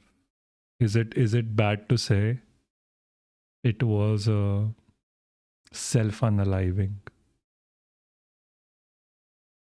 Tell me if it's bad to say. I'll cut it out later. That's the best part. Because he was doing well and he should have been out of the way. Rhea, I don't know. There has never been a could scenario. Just be a front. There could be very powerful. We were talking about capitalism before, and if he was doing well, if he was selling, if he was pushing forward a lot, these people would have paid an arm and a leg to have him like front and center. Because at the end of the day, it's about money. He wasn't looking into anything nefarious. He wasn't looking into like doing like, I don't know, secretive investigation of himself on the side like in the movies. He was just a man who was lonely, who was under pressure by monetary issues and was under pressure from like, as far as I remember, like he wasn't getting roles because he was too smart for these people in the industry. He was not getting roles because he wouldn't always agree with the people in the industry who would always be like, no, give me like pat on my back for absolutely doing shit. We're talking about like the privilege, so the privileged. People behind her who wanted Sushant Singh. Rhea Chakraborty has nothing to do with Sushant Singh Rajput whatsoever and his suicide. And I can't keep saying this more and more. Rajput out of the way. And there was a conspiracy Stop that was going on. if you're going Disha Salian's death on 8th of June, the same day Rhea Chakraborty walks out of Sushant Singh Rajput's house and destroys hard disks, 8 hard disks with all information. Manasvi Thapar, I want to ask you, is there any proof required about a conspiracy that was being hatched to get rid of Sushant Singh Rajput one way or another? Is there any proof that there was a conspiracy in the first place that would let you to believe that? No, there wasn't. Navika ji, I know you don't want any congratulations, but your investigation is worth it. Now, coming down to your question, I just give me 40. I'm going to move forward. I don't want to laugh again. I want to say what this lady has to say. Puppets, why he's in a great hurry? One question to Manasvi. Manasvi, at least now you will not, with this revelation, at least now you will when not. I'm hearing the, call one this second, a Mr. suicide. Bhamla, Mr. Bhamla, one second. Of Sushant Singh's house and his life. Okay, moving on. Jesus, Navika is Navika. She's very annoying. I'm sorry. Like, if someone feels bad, Blocks feels bad. his phone. Doesn't matter. I don't really care anymore. I can't see this much of Navika and Arnab and not have this outlook that they are just bad people. Hey Rakshit, hi, welcome back. How you doing, man? At least this one is like, this is the mint about embezzlement and like whatever. See, we just, if you're here like right now after a while, we just watch a lot of Arnab and Navika and I'm just tired of them. Like seriously, I cannot take too much of these people. We're just gonna watch this and I'm gonna be quiet for a while because I need the time to recenter Almost myself. 5 years since the death of Bollywood actor Sushant Singh Rajput. This is The fucking Central Bureau of AI and Investigation auto-generated. has finally closed its probe and with it, ended one of India's most polarizing celebrity investigations. According to Hindustan Times, the closure report has revealed stunning details about the case and cleared Rhea Chakraborty of any wrongdoing. The report states that the nearly 17 lakh rupees that Sushant spent on Rhea was not embezzlement. Investigators said Sushant's spending on Rhea during their She'll survive. Therapy always works. I hope she does. And like all the love and care for her, honestly, she has gone through enough. Let's hope for the best. Let's be hopeful. 14-month live-in relationship was part of family-like expenses and cannot be called siphoning or breach of trust. That is true. Between January 2019 and March 2020, Yes, Rhea earned nearly 42 as lakh and journalists. spent just over 31 lakh rupees. She even booked her own flat in Bandra East worth 80 lakh rupees, for which she paid nearly 30.5 lakh from her own funds and even took a 50 lakh home loan. CBI found no link between Sushant's accounts and that property. That finding contradicted claims by the late actor's father, who had alleged 15 crore was siphoned off and sought a probe against Rhea. But CBI's conclusion says the numbers don't back that charge. The family's lawyer, however, isn't convinced and has called the CBI's interpretation narrow, arguing that these transactions show a pattern of control, a financial dependency that may have added to the late actor's mental distress. The probe agency also addressed a second major allegation that Rhea or others may have given Sushant an overdose of medicines. The agency cited the opinion of the AIIMS Medical Board and argued that the late actor was prescribed drugs for depression and anxiety disorders. Yes, that is true. I mean, drugs prescription for anxiety are like a large dose. I know because I was offered them by my psychiatrist. I'm currently on like ADHD drugs, but I was offered like a large dose of antidepressants and anti-anxiety because I have a lot of that too. I mean, I didn't take them, but it is always a large dose so you can live a normal life. Including generalized anxiety and panic disorder. Generalized anxiety and panic disorder needs a lot of drugs because we still don't understand how exactly that works and how to help people. AIIMS further confirmed the medicines were standard psychiatric prescriptions, neither toxic nor excessive. They normally give like citralin or something. or fluoxetine. But the family disputes that too, saying the diagnosis itself could be wrong, and yeah, that's just bullshit. Calling for an independent medical review. The CBI also analyzed Sushant's messages and phone data.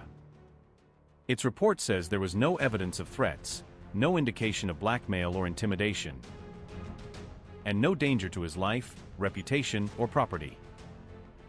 The Central Probe Agency calls the threat claims hearsay. Sushant Singh Rajput was found dead in his Bandra apartment in June 2020. Rakhi Sawant linked Chakraborty to an elderly person. Rakhi Sawant defends Rhea Chakraborty a lot. Rakhi Sawant is not relevant in the conversation of India, much less this case, I think. She looks for TRP wherever she gets. Can't help it. Everyone has. Like when Rhea Chakraborty thing was going on, the public, especially like B-level or C-level actors, were like trying to have their say in the matter for the TRP. It's a vicious thing. 20. Like, you just wait. Like, if I ever get to a position where I have decent number of followers, where I have decent number of sway, they are gonna come after with shit like this against me as well, even if I have done something or I have not done something. Because at the end of the day, what matters is eyes on you. What matters is your relevance to the world. It doesn't matter if you're right or wrong. That is like an afterthought. Following which, his death triggered a nationwide storm of accusations of foul play and a drug probe. Now, the CBI has finally filed the closure report after a 5-year investigation.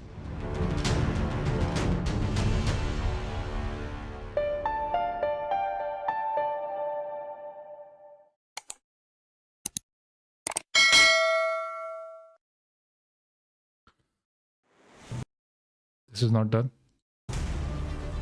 In a world where business never stops, Mint keeps you ahead, any screen, anytime. From Yeah, studios follow to me. the ground. That is something I think I have to Mint say. is doing brilliantly well. It's a well-read page, I would think. Okay, now I don't have to say it.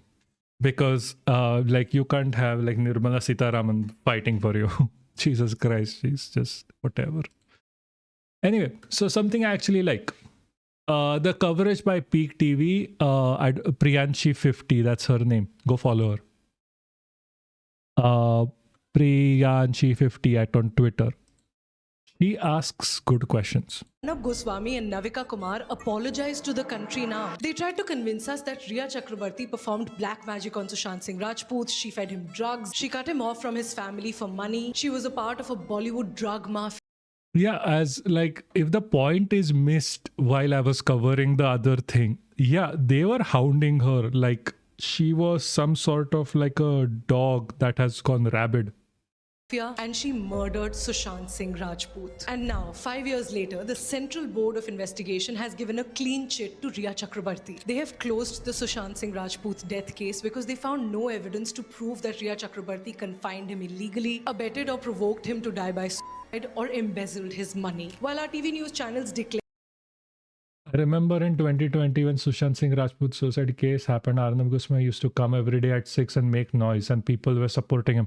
Yeah. Like the making noise part of it actually ends up with like a lot more support because like in public media, the more you scream, the more better shit gets for you because the more you the more you talk a certain point, the more people believe you. That is like a very basic human psychology thing. Always remember, if you keep repeating it, you would believe it too, and you would make other people believe it too. drug overdose by Rhea Chakraborty, the CBI has now said that Rhea didn't even have a conversation with him the week he died. They have now clearly said that Sushant Singh Rajput died by suicide and it wasn't a murder like our TV channels lied to us. And they've said the drugs Sushant was taking were medicines for anxiety and depression and there was no overdose. No one can forget how in 2020 certain news anchors ran campaigns calling for the arrest of Rhea Chakraborty and celebrated her arrest as the impact of their vicious reportage. From shoving mics into her face, asking her if she hosts drug parties, to calling her a Bengali black magic expert and a witch, Rhea was hounded, slut-shamed, and her personal WhatsApp chats with her late partner were broadcast on national national television. Not just that, even her family was harassed and a witch hunt against a woman was carried out on TV, all for crores of rupees in TRPs. Now, while Sushant's family has called this CBI closure report an eyewash and they will challenge this in court, will these TV news anchors apologize for defaming a woman without a shred of real evidence? Will they apologize for becoming the judge and jury on primetime? They will not. You know why? Because it doesn't matter to them. Even this, where they have come out like with shit on their faces, is good for their TRP, is good for people to watch them. Like, I swear to you, they are going to come out defending themselves and being like, they are still right on this point. Where everything is made up, where like the new charges, like the charges were dropped because of political pressure from SS or whatever, or like the judge was corrupt, or the CBI investigation was corrupted. They are gonna say shit like this. They are like, it can't be helped, because it's TRP for them. It is their money. That's why, like, I always keep saying, like, this is such a bad scenario where every single person involved is going for money, and the only people who don't want money out of it are the ones saying like Rhea Chakraborty was actually innocent.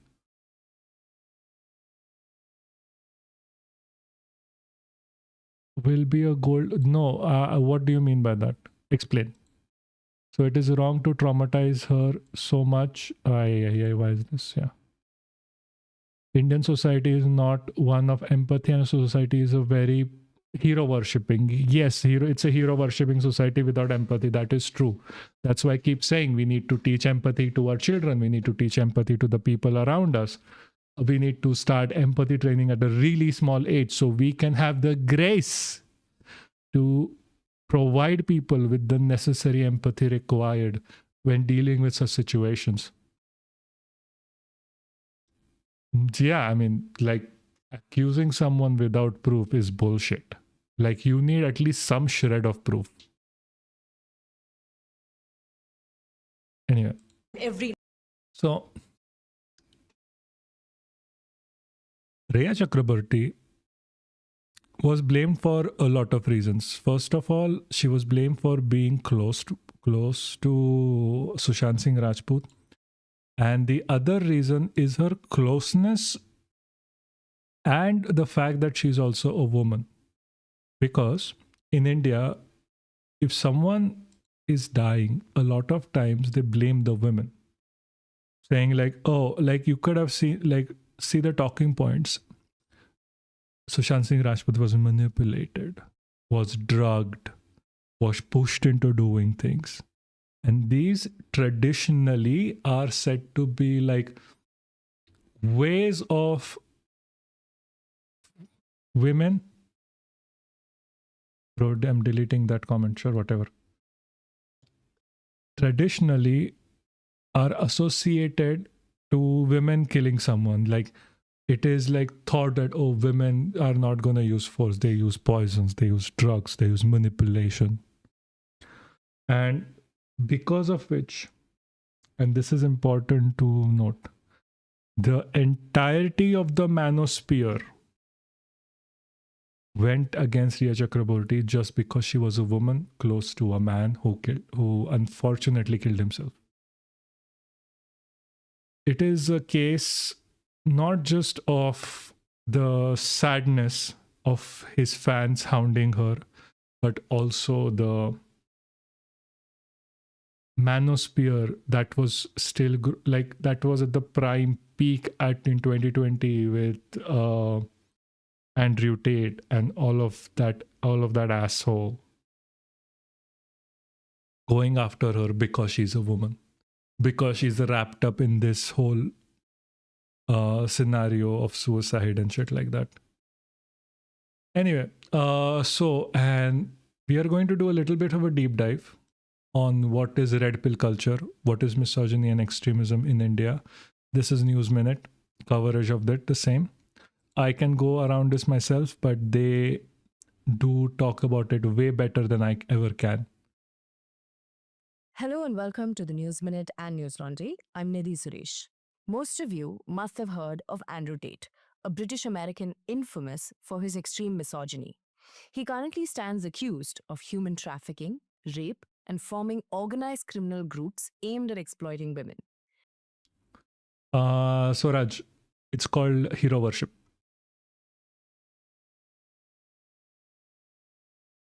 Tate is also an online influencer where he extensively talks about being a man, giving what he calls emotional motivational speeches, where he negatively talks about gender roles and shapes attitude towards women. Essentially, he's created a dangerous ecosystem for young boys and men known as the manosphere. Today, we're going to talk about something that's been absolutely fascinating and terrifying for me to learn about. It's a story that my colleague Lakshmi Priya has worked on for at least the last 8 months, where she's looked at the extent and the influence of the manosphere, specifically in the context of the Indian subcontinent. It is now available as a 2-part series. I wanted to ask this. There is, I think, a way that you can clip certain places on the stream and take it as a video. Can you, if anyone wants to do it, clip the part from them saying like, "Oh, Navika, thank you," and me just laughing, because that would be amazing for posting as an individual video. If possible, please do it and just send it to me. The first is called Inside the Manosphere, luring young Indian men and boys. And the second is called Misogyny, Manosphere, and the Making of India's Religious Extremists. So Lakshmi is with me today and she's joined us all the way from Trivandrum. Lakshmi, thank you for joining us. Thank you for having me, Nidhi. So I want to start by asking you, how did we come about in terms of conceptualizing this story, and how did you kind of start researching on this story? So this really started when my editor, Dhanya Rajendran, asked me to look into this growing trend of young boys, young Indian boys specifically, following Andrew Tate, who, as you mentioned, is this infamous misogynist. So honestly, at first, I didn't think much of it. I just thought that this is probably just a weird internet phase that they're going through, that will grow out of it. These are just teenagers being teenagers. But as I started reading more and actually talking to these boys, I realized how serious it was. I'd spoken to teenagers who were just starting to echo these really disturbing ideas about women, that women are gold diggers, that they belong in the kitchen, basic misogynistic stuff like that. And they did not even fully understand what they were saying. And I'd also spoken to parents and Yes, agreed. Swaraj. teachers. That was the BJP. Were genuinely confused about where this is coming from and why is my son suddenly so angry at women and all of that. And then I really fell down the rabbit hole. I went through subreddits, 4chan forums, Twitter accounts, and other social media platforms, etc. And seeing all of this misogynistic, brainwashy content that is out there, it was very revealing that this was not just some fringe internet thing anymore, that this is clearly something bigger. So that's how the first. Yeah, the manosphere is appealing to people because like there are no good models. Like there are no good role models for like men in India anymore. Like who is it? It's either a random Baba they have to listen to, or like a bulked up idiot who is like very right wing and is quite stupid and just a grifter at the end of the day. Like, tell me one good person who is like a good male representative model for students. Story came about essentially. And please don't say Amit. Please. We were trying to understand what is pulling our boys into these online spaces. What's making them internalize such hate so much, and what kind of a social environment is allowing this to grow, and all of that. So basically, we wanted it to be a starting point to help people identify these, harmful influences and begin kind of a broader conversation into this. And there are a few concepts in your story which was new for me as well, like the red pill, the blue pill, and incel, which I really had an eye-opening experience when I read it. And I think maybe some of us are more in tune with these concepts now that there's been a series called Adolescence, which really broke out and sort of was consumed at a large scale. But you had been working on this for months before the series had come out, and I'm hoping that the series actually drew more readers into reading your piece. But for those who have not read it, can you help us understand, in short, what these concepts really mean? What is the red pill? What is the blue pill? Who is an incel? Sure. So before we get into red pill and incels and all of that, I think it will help to quickly explain what the manosphere itself is. So it's basically this loose, very messy network of online spaces. Like it includes Reddit forums, subreddits, YouTube channels, Instagram accounts, and everything. Then men basically talk about things like dating, gender roles, masculinity, etc. But it's all laced with some kind of deep misogyny. And it's not always obvious at first. A lot of it starts off as, relationship advice or fitness content and all of that. But very quickly, it One final thing to say about Sushant Singh Rajput case: if you have celebrity, that's fine. If you like a celebrity, that's fine, but don't consider him a god. What do you care about his personal life? Yes, that is true. That is true. But people do, like, parasocial relationships exist. Like, people think they are connected to him, and we do that too. We do it with our gods. Like, people who are hyper religious think that they are connected to their god, that the god speaks to them, that some people will take care of a statue more than if it's like more than they would take care of a person. It happens. It's a human condition. It's something that we need to avoid, like, with consciousness. It is not something that can be completely prevented, I would say. it turns into this angry kind of echo chamber where men are encouraged to blame women, blame women and feminism, and even the society at large for everything that they think has gone wrong in their lives. Now, within the Yes, that manosphere, is true. there are all these Manosphere is like just a right-wing space. It's a conservative space with anti-women. It is the same space. It is like a copy-paste of the Sanghi space or RSS space, where everything that is wrong in this world is because of Muslims. In the manosphere space, everything that is wrong in this world is because of women. Just replace one minority group with the other. That is the right-wing funda. It has always been the same. cultures, and two words that come up a lot, as you said, are red pill and blue pill. The red pill, it comes from the Matrix, and in this context, it's this metaphor they use to describe waking up to what they see as the harsh truth that feminism has kind of ruined society, that men are oppressed, and that women are manipulative and shallow and stuff like that. So if you take the red pill, essentially you are supposedly seeing the real world, and if you're still buying into these ideas of equality or feminism, or, progressive gender roles and all of that, then you're blue pill, which they treat as being naive or brainwashed, sort of. So, and then there are the incels, obviously, which is short for Okay, I need to get this out clear, and I know because most people are not gonna know this. This red pill and blue pill idea came from the Matrix.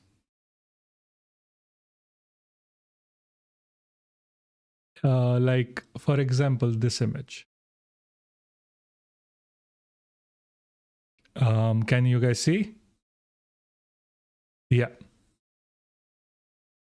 Red pill, blue pill. The blue pill represents an antidepressant that was given during the 2000s. The red pill represents HRT.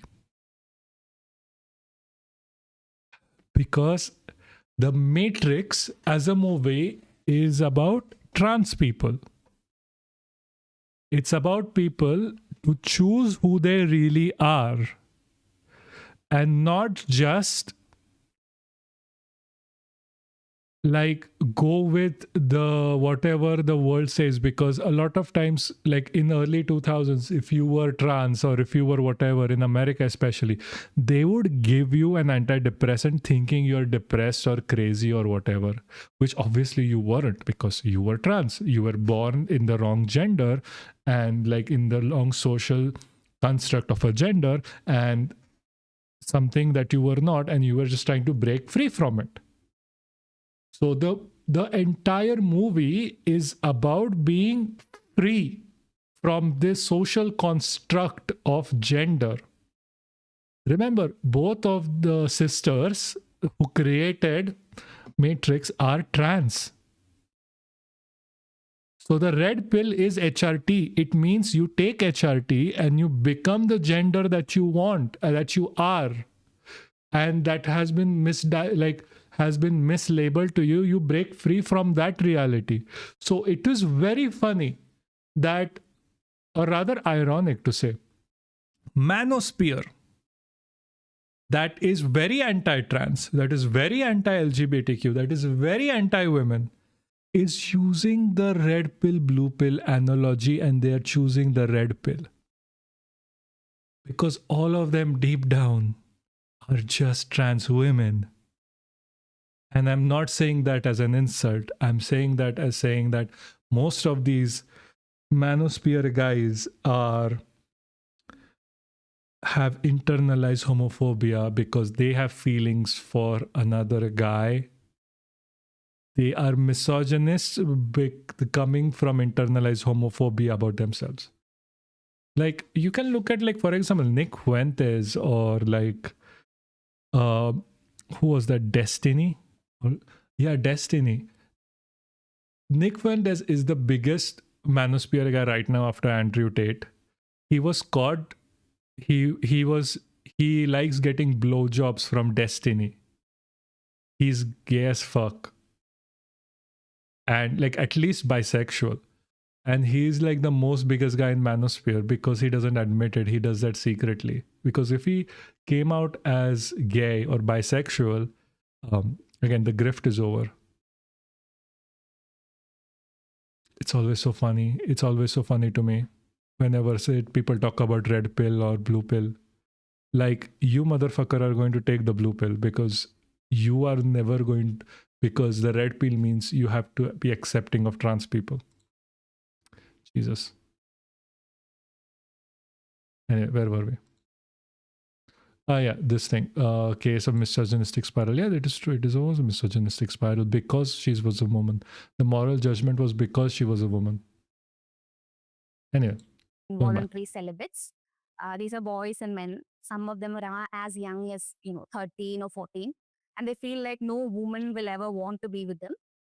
They believe that dating and sex are things only attractive men can access, and that they've basically been doomed by their looks or genetics to be alone forever. So it can sound extreme, but what's really scary is how quickly some of these boys spiral into this mindset. And at first, it's just some kind of frustration. But the communities they find online, they take that frustration and turn it into a deeper resentment. And that is then directed entirely at women in their lives. And that's kind of a gateway. What starts off as them feeling rejected. My point is, if any homosexual didn't bother you, you don't have the right to harm them. They are also human beings like you. And they, our constitution gives them rights and humanity too. This nature gives what? Okay. So if I yes, homosexuality is not a crime. Homosexuality is not unnatural. Homosexuality is a perfectly natural thing in this world. You can see homosexuality in literally every single animal out there, not just humans. It is not a deviation of nature. It is just a feature of it. Humans also did not have specific gender roles for most of their history. You can look at the Romans, for example. If many, if not all, were bisexual. And no one has the right to harm anyone because it's not about it's basic human rights. It's not like giving special rights to special someones. It is basic human rights.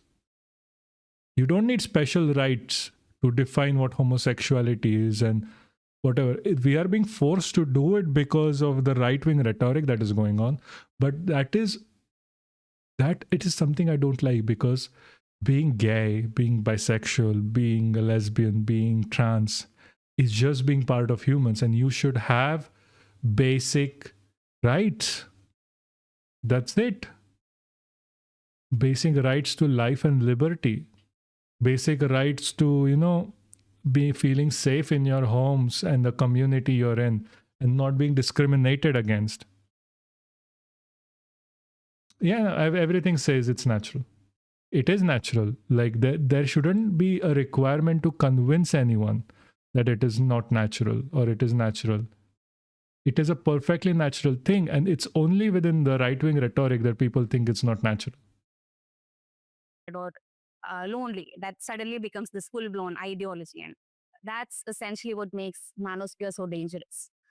And were you at any point surprised while you were doing the reporting that maybe there were young boys who you knew in your family or your neighborhood were already accessing this material and you or anyone in your family did not have any idea about? Were there points where you felt like that happened and you were taken aback or surprised?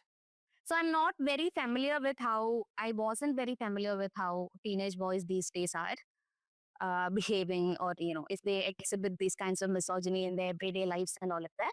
But once I started researching the story, I realized that this is pretty common in the sense that the casual misogyny in their languages, it is quite striking. There was a young boy that I spoke to, a 14-year-old boy, who casually told me that, yeah, women and men have their gender roles. Women are supposed to stay in the kitchen and look after their children. That is their role. Men are supposed to go out and make money. And yes, I'm homophobic. And he was quite proud to call himself homophobic, that I hate gays and lesbians. And that is what Andrew Tate says, and all of that. So I did not expect that to be, the common language that these boys seem to be using at the moment. But I know that there is another side to this as well. I spoke to young boys who are clearly not anywhere near using all of these kind of language. There are two sides to it. But yeah, this was quite shocking, honestly. Yeah. And of course, this is a huge online community, and there's a lot of activity about this going on online. But when you sort of research, do you think there's a direct translation of that online violent, misogynistic thought process and influence being translated to a certain offline behavior as well? Like, have you seen or recorded instances where this has happened, that people have been pushed to take certain steps offline? Yes, it absolutely does translate. So it might start as just memes, so this kind of banter online, but it doesn't stay there at all. So when I was working on the first story, I spoke to a woman whose teenage son had started calling his own father beta male. I had written about this in the first story.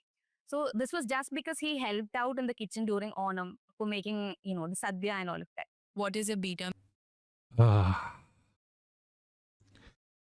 This whole idea of beta male is also so fucking funny, because an alpha version is a bad version in IT and a beta version is even a better version. So yeah, his father was better than him. Male? Yeah, so beta male is essentially anyone who respects women in manosphere language or doesn't assert dominance per se. This is as opposed to alpha male, who is the dominant person in the relationship. So, and this is my last comment today. India needs people like Dhruv Rathi and Acharya Prashant who liberalize India and give some basic common sense fact science. Yeah, they do. So for this I kid, agree. even something as simple as sharing domestic work. Also, hey, like, you can give a shout out to me, Like, seriously. Come on.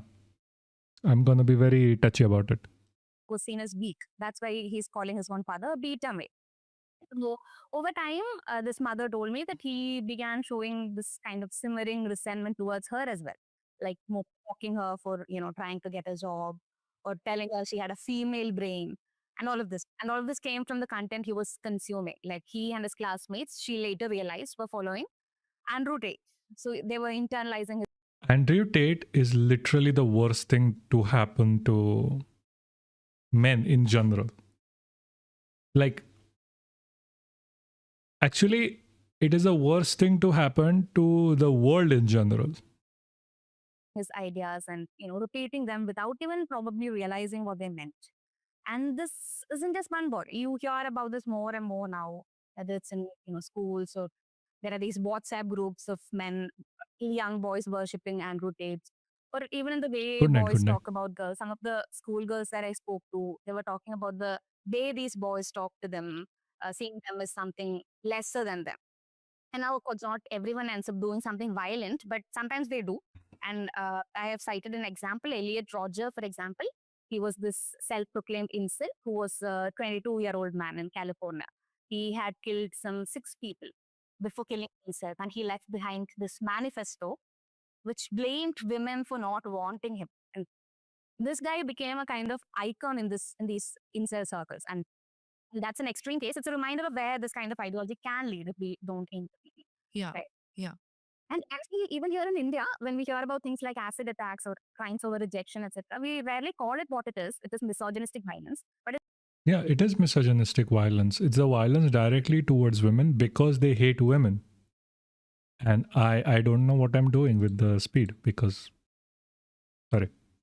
it's all part of this same ecosystem. And as you mentioned, the Netflix show Adolescence, that had touched on this too, how boys are being shaped by what they see online. And how platforms like YouTube or Instagram are full of this content that tells them women are the enemy. I had actually written about the show as well. So no, yeah, it's not just online hate. It really does spill over into everyday lives.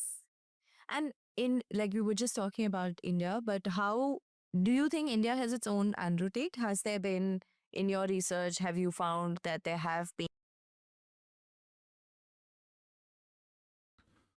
I am not in a position to comment that because I was not born 100 or 200 years ago.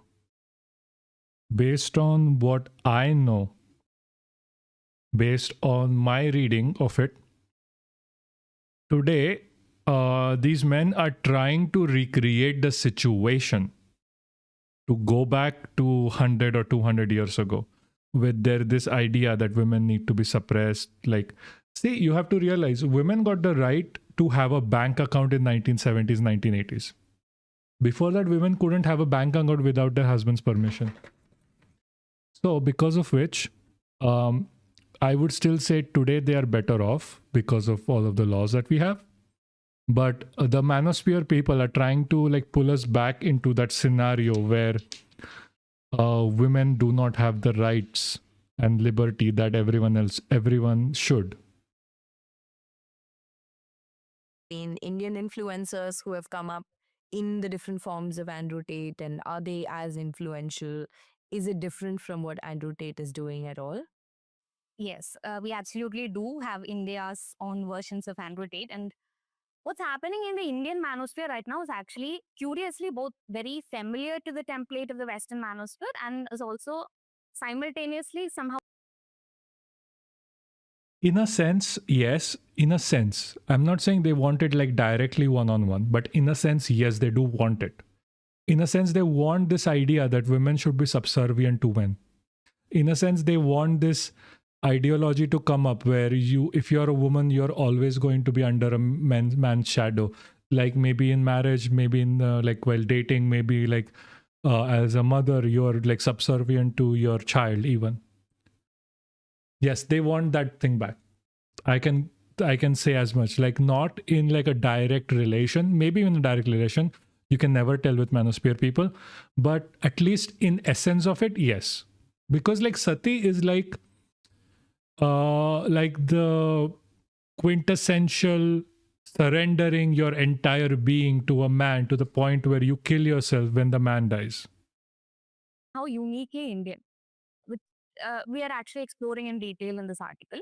So what's happening in India is a kind of desi adaptation of this global, red pill culture. And the language being used is also kind of alarmingly similar. You'll find Indian boys and influencers, using phrases like she got pumped and dumped, or talking about, again, alpha males and, female nature, hypergamous female nature, of gold digger women. And it's all the same script, basically. And a lot of this happens in Telegram channels and Reddit forums and all that, where already radicalized boys and men basically further radicalize others using these pseudoscientific articles about how women are biologically hypergamous and theorizing that that's why women are gold diggers and all that. But then it is mainstreamized through influencers, of course. We have creators like Elvish Yadav, who rose to fame as a YouTuber and through Big Boss. He was a winner of Big Boss season, I don't remember, but one of the Big Boss seasons. And his videos often include this kind of mocking, aggressive commentary about women. And there's Lakshya Chaudhary, who's known for reacting to feminist content by ridiculing it, with a huge fan base cheering him on. And in Kerala, there's To be fair, I had no idea any of these existed. Rahul Ishwar, who claims that women are filing fake rape complaints and destroying men's lives, citing false data without any nuance, basically. And people like Rahul position himself more as a public intellectual also, which at least among certain people lend some credence to his words. So yeah, what we are And as essentially a seeing men's rights activist, I'm assuming, right? There is also that Exactly. intersection. He's part of the organization called the All Kerala Men's Association, which is kind of parroting many of these talking points that the manosphere does have, that women are filing fake complaints, they're destroying men's lives, that the law is biased towards women. Gynocentric law is what they call them. Yeah, so basically they repeat these talking points. And in the second story, I am so surprised that these people can spell gynocentric or even pronounce it. Anyway, the reason why I paused in the first place was like, please do like, share, and subscribe if you can. Not just on Twitter, but on other places as well. If you're on like LinkedIn or Blue Sky, please do share it over there as well. I would really appreciate the help. I know that the second story for you in many ways was much more challenging than doing the first story, right? Where you actually look at the potent mix of religious extremism. Whatever she was saying is clearly influenced by Western culture. Should India have a control like China to curb that? Curb what? Like what she was saying or what manosphere? Please make yourself clear.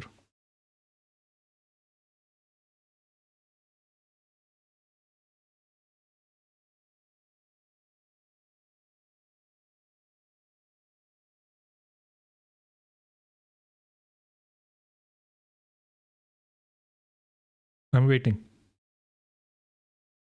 I'm waiting for you, Roman. Please make yourself clear. What do you exactly want to curb?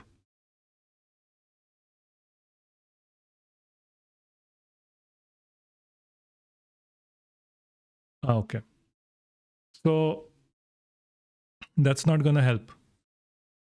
The only thing that is going to help is targeted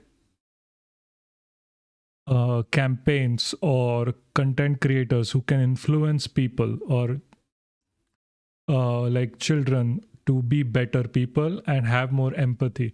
We come back to the same point in literally every conversation we have. India needs more empathy training. Indians need empathy training since they were children, towards women, towards different classes, towards caste, towards everything. As if we come down to it, it is the simplest thing we can do and it is the most effective things we can do. Just have more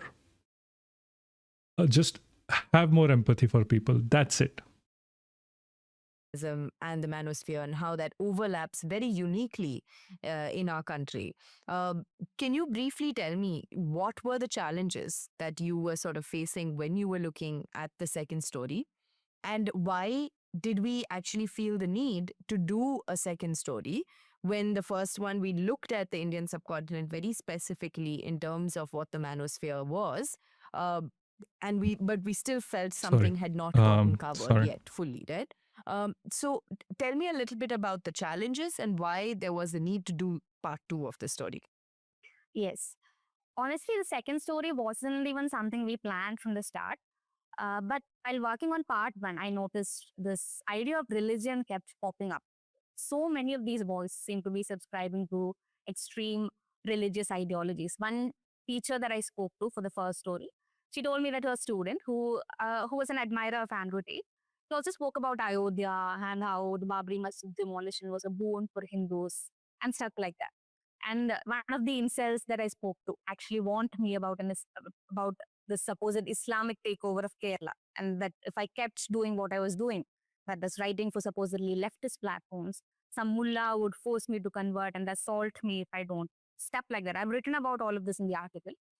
And the same person was also a big fan of Anne Hute, who ironically converted to Islam. So, as I was saying before, like these right-wing movements go very hand in hand with the manosphere, because it's the same idea. Like it's demonizing a minority, and it is very easy to translate a man in the manosphere to a man in the RSS and vice versa.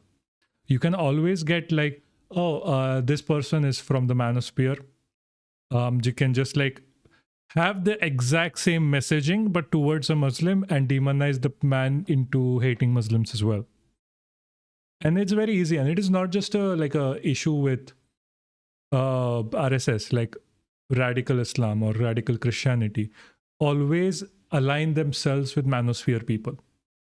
Like radical ideologies always have this aspect of misogyny, because it is very easy to radicalize a man against misogyny. For misogyny. And then lead him down this pipeline to religious extremism. Himself, and then kind of twisted and manipulated the faith to suit his own worldview and agenda. So all these parallels between, misogyny, nationalism, and religious extremism, all of this kept surfacing when I was in the first story. And I was wondering about all of this. And around the same time, I also came across a Guardian article that was quoting a UK counter-terrorism report. It basically said that online misogyny is increasingly No. That is not true. So what you're just writing is like, in general, mostly empathetic people are those with their needs sorted out. 90% of India is in cutthroat competition with each other for their basic needs and their family and themselves. How? That is not true. It has been shown countless times that poor people whose needs are not met are generally more empathetic towards others than people who have their needs met. That does not mean that we should keep people poor or we should like not meet people's needs. Empathy as a ability, or empathy as a, what's a good word for it? Empathy is a skill. It's a skill that needs to be developed within children. It's a skill that needs to be developed within people. It doesn't matter what your outlook is on life. It doesn't matter if you are a good person, if you are if you're a rich person, if you're a poor person, or anywhere in the middle. Empathy is something that is taught. Empathy is not something that comes naturally to anyone.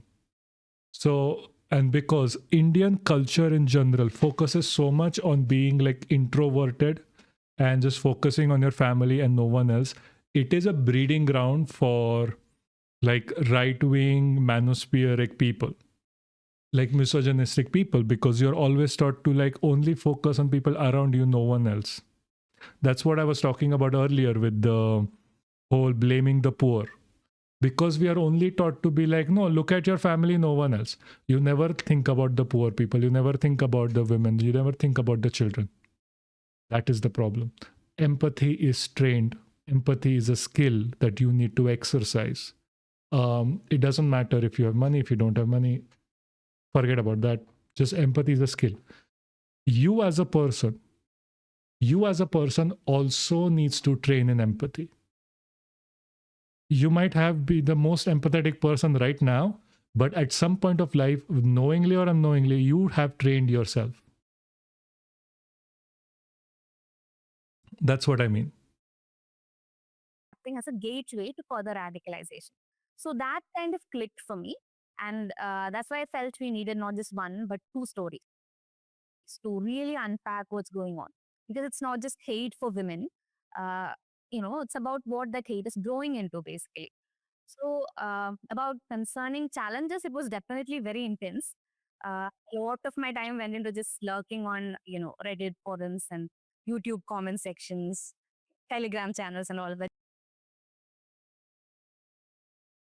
Mandela says love comes naturally to a child when he is born, then how he becomes what he does, and who teaches them that their parents is circle, who is in that circle society. Yeah, exactly. You have to teach a person to hate. You have to teach a person to not be empathetic, and you also have to teach empathy as well. I mean, Mandela was right when he said that, but all of this is a like learned skill. Something that you need to practice. It's very easy, but once you grow up to a certain point, you stop loving people, and that is something. That's when like learning empathy comes in. But just to understand the language and what's drawing people in, and I also spoke to several young men who were proudly calling themselves misogynist or incest. So some were very eager to talk with me, others were quite angry. A few even sent me threats, as I mentioned. But what stuck with me most were the ones who were polite. Even they were even charming on the surface, but when you listen closely, you would hear this quiet contempt for women that is laced into every sentence. That was more chilling than the outright threats, honestly, because then you realize that these aren't just fringe men hiding on the internet. They're the young, educated, regular boys. And their ideas are being shaped by algorithms, peer groups, and these influencers who are basically creating them a very evolved view of the world. So it also made me kind of confront how easy it is to dismiss this kind of hate as just online stuff, right? But, more at the point. Yeah, the biggest threat of the manosphere is how much it bleeds into real life. If it did not bleed into real life, it wouldn't be that bad if we still have like a social structure that motivates us to be better. But sadly, we don't.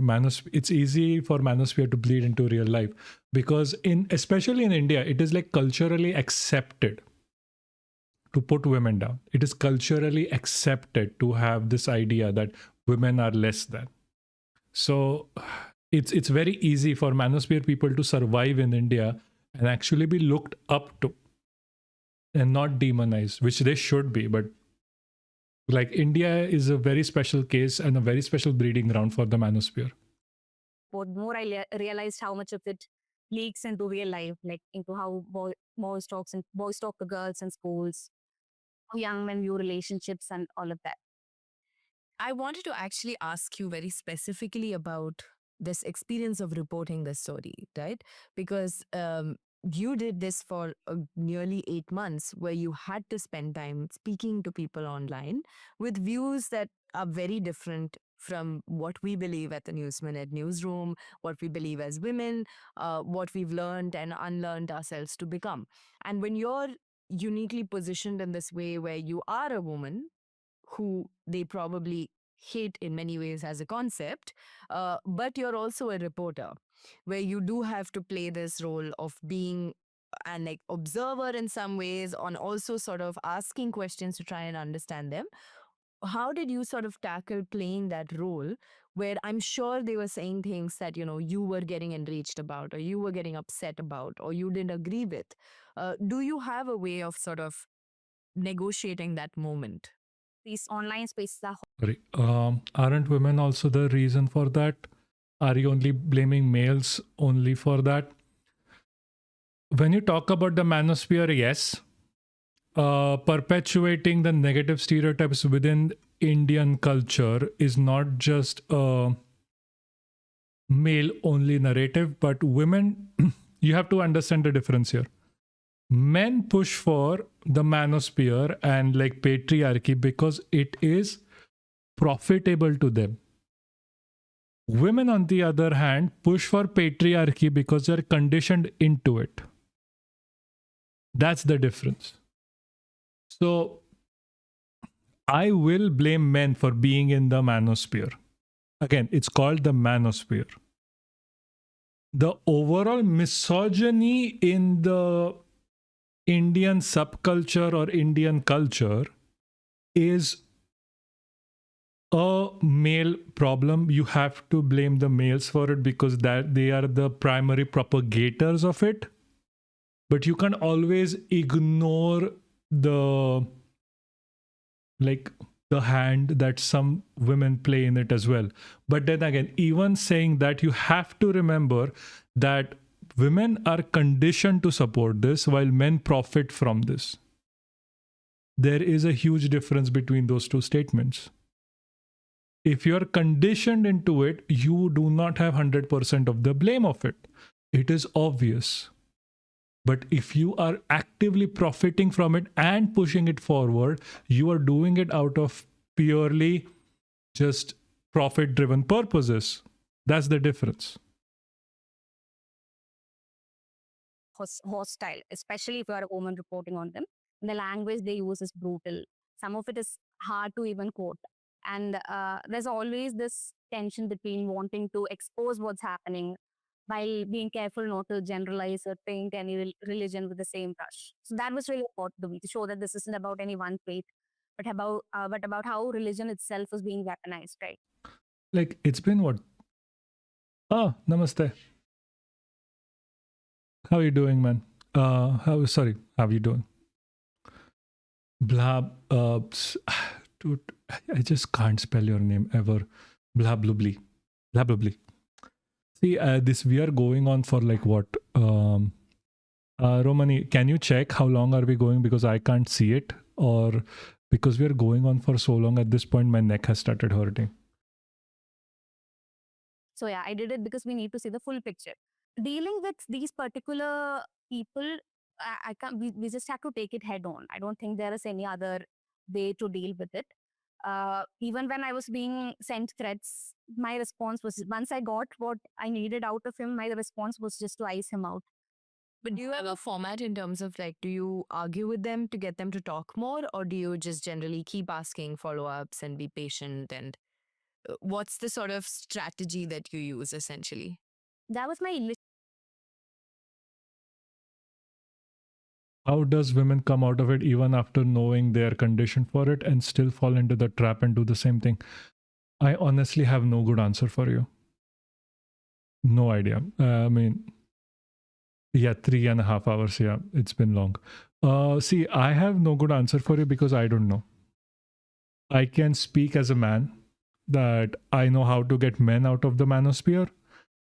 I don't know how to, like, it's a very different kind of conditioning based around fear and stress that gets women into the manosphere, I think. That is my, see, I'm not a good person to ask about women in the manosphere because I just don't know. I have worked exclusively with males in the manosphere and I know how to get a man out of the manosphere.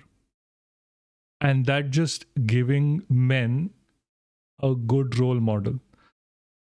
I would suggest asking, like, I don't know, Ritupura Chandram on like Twitter, how does she deal with it? Or like, I don't know, Radhika Burman or whoever. Or even like no one, like no one, the name, Poonam, someone. He has more experience than me. I can only focus on men right now. I'm sorry. I cannot. This is the one thing I do not have an answer to. Initial tendency to argue with them. Then I realized that it was not helping. If we remain curious and if we remain open to what they want to tell us, I think they will tell us more and they feel heard. Yeah, I mean, men in the manosphere are children. They do not have the capacity to think. That's like treating men in the manosphere like 4-year-olds helps more than like being angry at them because they are essentially 4-year-olds. If you like how you would treat a 4-year-old and explain like very nicely and very calmly, they understand a lot better. But sometimes they just snap back into being like, oh no, but like women are the problem. And that if they are in that stage, it's like nothing you can do. At that point, like lock them up, honestly. And especially somehow, despite claiming to hate women so much, they really want to be heard by women, which is something that really stood out. So especially concerning, especially when it came to this one particular incel guy, self-proclaimed incel guy that I spoke to, he repeatedly called me a normie, mediocre IQ, social activist types, and normies. Normie means people who subscribe to the normal ideas, who are not red pilled essentially, that you have not awoken to the truth yet. So yeah, and he told me that women are lizard brains, women think with their lizard brains, stuff like that. The only lizard brain people is Mark Zuckerberg. Have you seen his face? Hold on. I'm going to pull up Mark Zuckerberg, how he looks.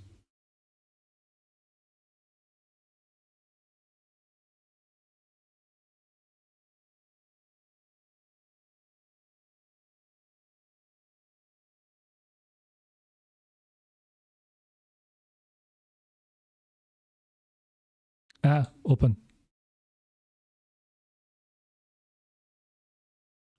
Like, tell me this is not a lizard brain.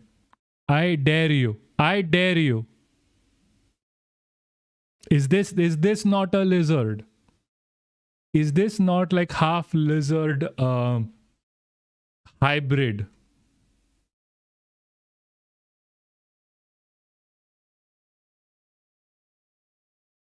Why was I looking at emus?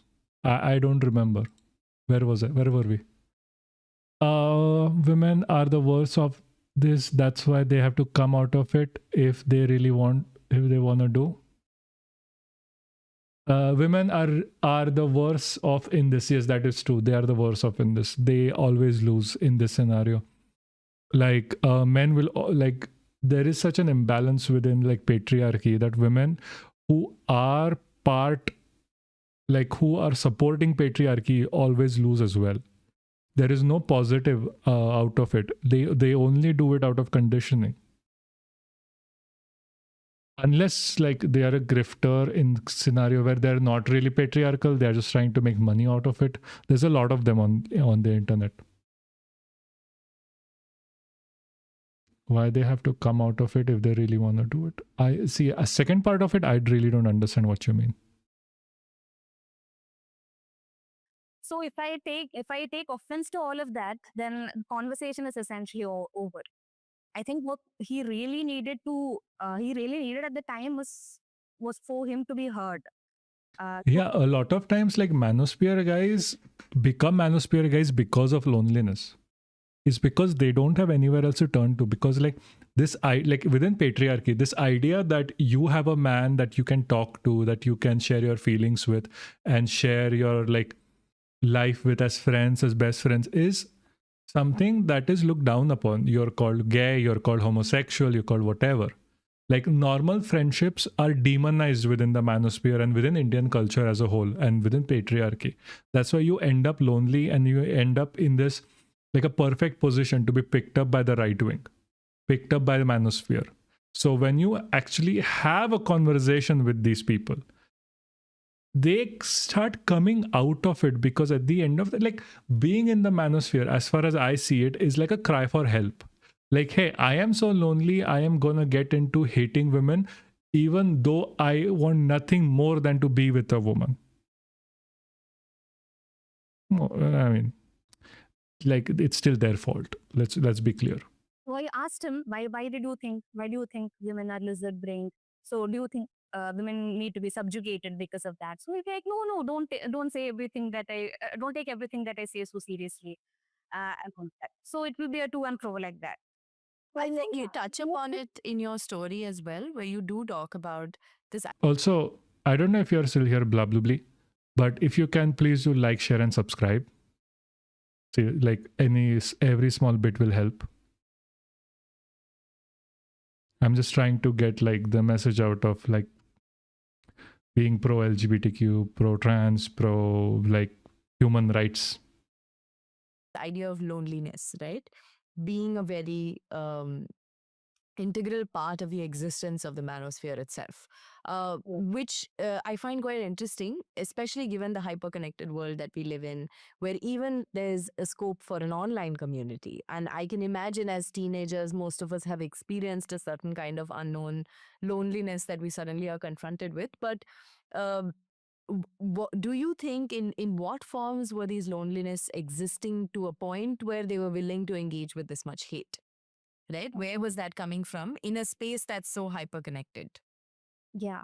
So we live in a society that ascribes a certain importance to heterosexual relationships specifically.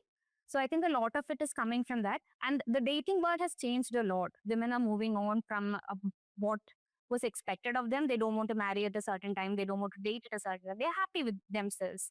So the progress when it comes to gender dynamics is very one-sided mostly.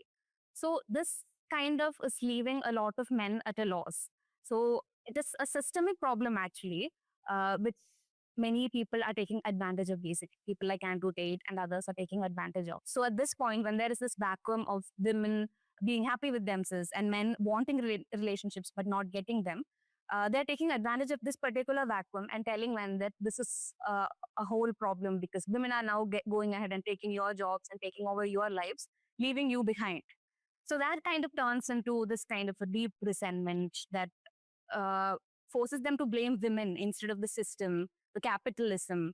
And given that most of these are young boys who are probably in high school or college and things, do you think there's an awareness out of curiosity? I just wanted to ask that. Do you think there's an awareness in schools, colleges, among teachers that there is this slow but extremely violent world lurking behind the students that they're engaging with every day? Is there an awareness in our education system? Partly, I don't think it is something that everyone is.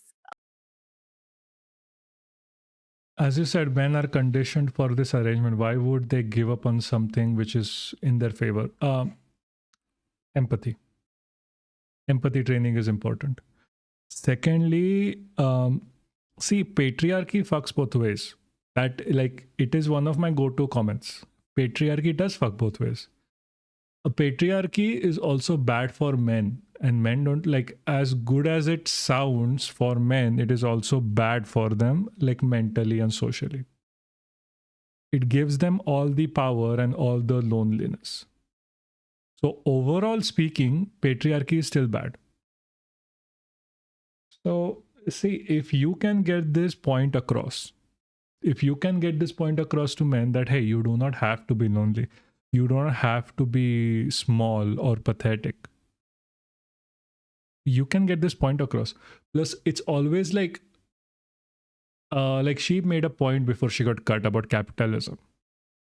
That is also something very important within these discussions, is because, like, this focus on, like, the top players and, like, hey, if you want to be like me, like Andrew Tate or I don't know, Nick Fuentes or whatever, and like go around like having sex with multiple women or going around having like nice cars and whatever, you have to be like, you have to follow capitalism, you have to like hero worship, you have to like have this dream that goes on and whatever. So that is essentially bad for these men, because they are going to lose money, they are going to lose friends, they are going to be lonelier, they're going to be more depressed, the depression cases are going to increase, there's going to be more male focused suicides within males. And that overall, if you can communicate that to men, they will give it up, because at the end of the day, like, patriarchy is not a good thing even for men. It is a worse thing for women and women's safety, but it is also like a bad thing for men to have as well. Like, think about it. What do you get out of misogyny? Say you are like a very misogynistic person in this world. What do you get? Nothing. Nobody dates you. Nobody goes out with you. The only chance of having a woman in your life is you have to literally force her to be through marriage. And she's going to despise you even if she has to say that she likes you. It's completely pointless and it's not even self-serving. It is self-destructive. The only reason you are in the manosphere because you're so depressed and so lonely that the idea of having someone to talk to is more important to you than looking at an entire 50% part of the population as less than human. That's all there is. They should be at this point.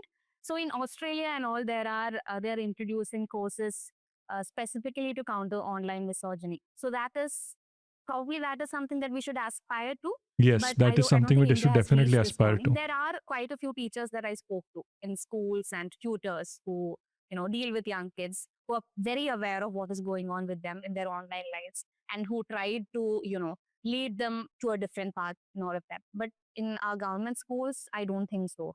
So our aim should be to bring us to that point, basically, where The teachers and the parents are especially aware of what is happening.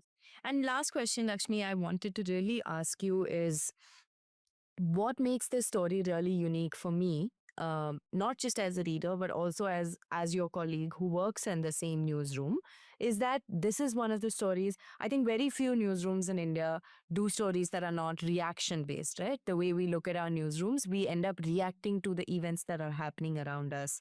A lot of times, we are caught up in the rut of so much breaking news happening every day and having to go and cover it.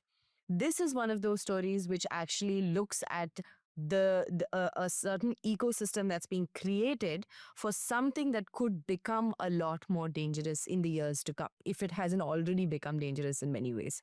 And it's also a tricky story for a reporter to understand if the report does its job, right? Because unlike a lot of the stories that we do, this doesn't hold one politician or one particular institution or one police personnel or one individual to account, but rather we're all in some ways complicit of not really paying attention to what's going on around us, right? So when you're trying to hold a culture and a society and an attitude accountable, how do you sort of assess the impact of your story, for lack of a better word? Because I do know that in the last couple of months, this is one of the stories that has received a lot of feedback and has gotten read very, very widely, right? I think even Dhanya and we were all quite taken aback at the response coming in from parents and teachers and all of that. So I wanted to ask you as a reporter, how did you sort of assess the impact? Was there one or two responses that you felt, this is where my story really worked? Okay, yeah, that's honestly one of the toughest parts of reporting on something like this. As you said, you don't always get a neat arc of impact. As you said, there's no one person to hold accountable, or there isn't any law that is getting changed overnight. But what you do start noticing is how the conversation shifts, right? The response to both stories actually has been pretty incredibly telling. A number of people messaged me saying their kids watch and rotate, but that they didn't know it was this serious of an issue. I will actually read some of the messages. This is something that a parent had sent me. Dear Lakshmi, thank you for sharing your article on the influence of the manosphere on young minds. As a parent of 3 daughters and with boys in our family as well, I feel it's important to share my perspective on this pressing issue. I'm particularly convinced that the way a father treats his wife and other female family members has a profound impact on a young boy's mindset. In our household, we make it a point to treat everyone with respect and dignity. This approach ensures that our sons understand from an early age that respect and equality are not just ideals, but essential elements of everyday life. So there are a lot of people who sent me messages saying, we were actually introspecting about their own lives and how, these kinds of changes have to be inculcated through their own families first. And there was journalist Shubha Rao who wrote to me saying, as the amma of a 22-year-old boy, I have been terrified seeing this creep into children's lives. It's quite the endeavor to raise boys well, to respect others, to be kind, to understand consent, to love without hate, to protect from the sage. And thanks for writing this. And all that. So I was happy. I was very happy to receive all of these messages, but I was particularly happy when even some of the young boys that I spoke to wrote back, because it was important to me that, I approached this from an empathetic angle and not really dismiss the boys that we're writing about. So one of them, a medical student who had been a part of the manosphere before eventually getting out of it. He had a small gripe also. He sent me this. Hey, so I read the article, excellent writing, well balanced too. Although many of the people who have shared it don't seem to have the same nuanced opinion. Anyway, thankful that you wrote this well. So this is a gripe that quite a few people had. I know that you started the second story with one particular conversation that you were having online. Did that person or that account end up reading the story? Was there? I'm not sure. I haven't reached back to him because the last message that he sent me was a rape threat. So, and I was not sure if I should follow up with him. But yeah, I'm sure that if he has read it, he would reach out to me.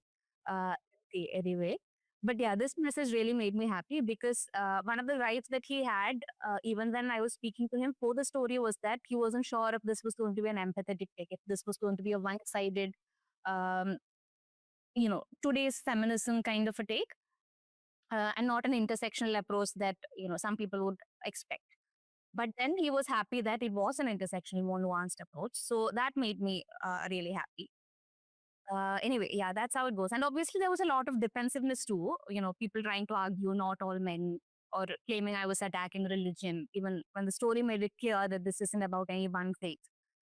I think that kind of discomfort also signals that we have touched a nerve or that we are asking questions that people don't want to confront, right? So for me, it was even a few people start looking at the young men around them a little differently, like with more awareness or more responsibility, then the story has already done this job. That is true. Absolutely. Thank you so much for the work that you do, Lakshmi, and for the writing that you do. It adds so much to all of our worlds and all of our readership.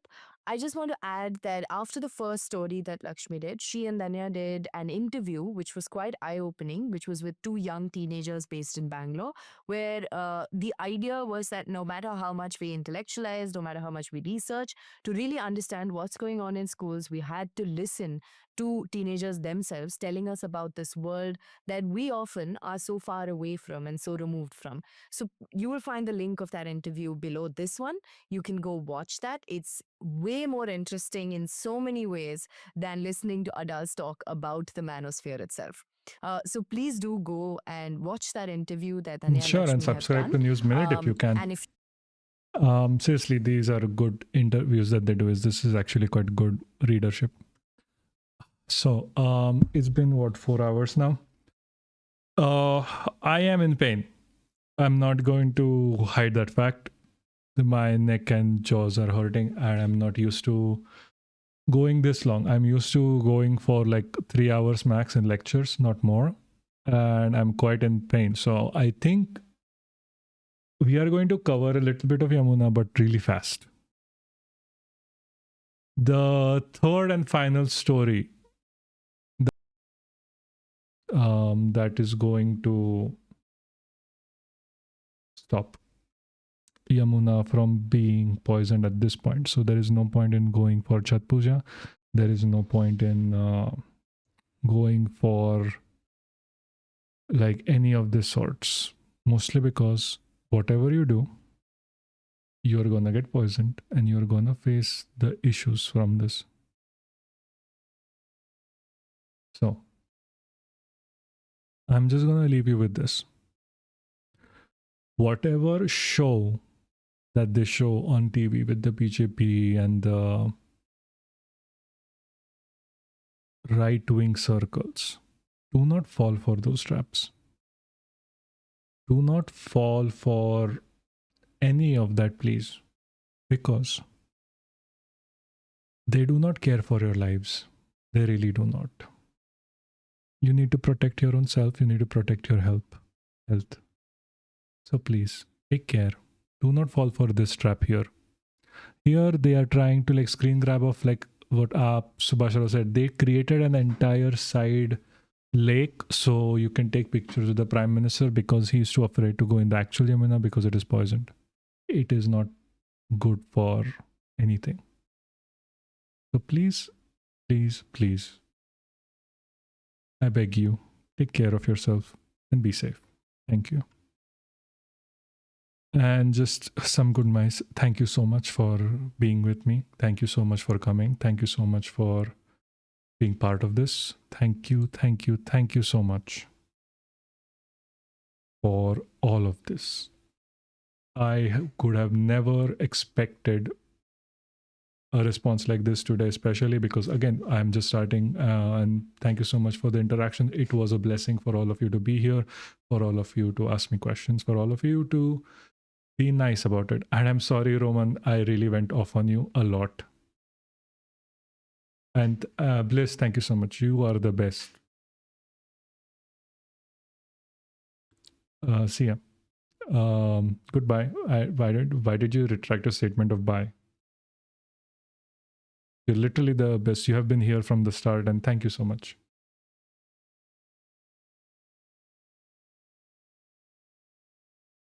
I'm gonna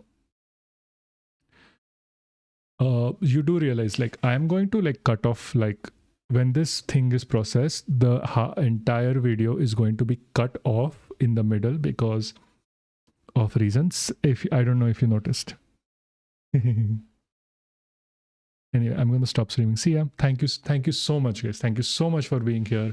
This is always a pleasure. I will see you again on Wednesday. And tomorrow I have my singing lessons. So I will I will try and sing. I don't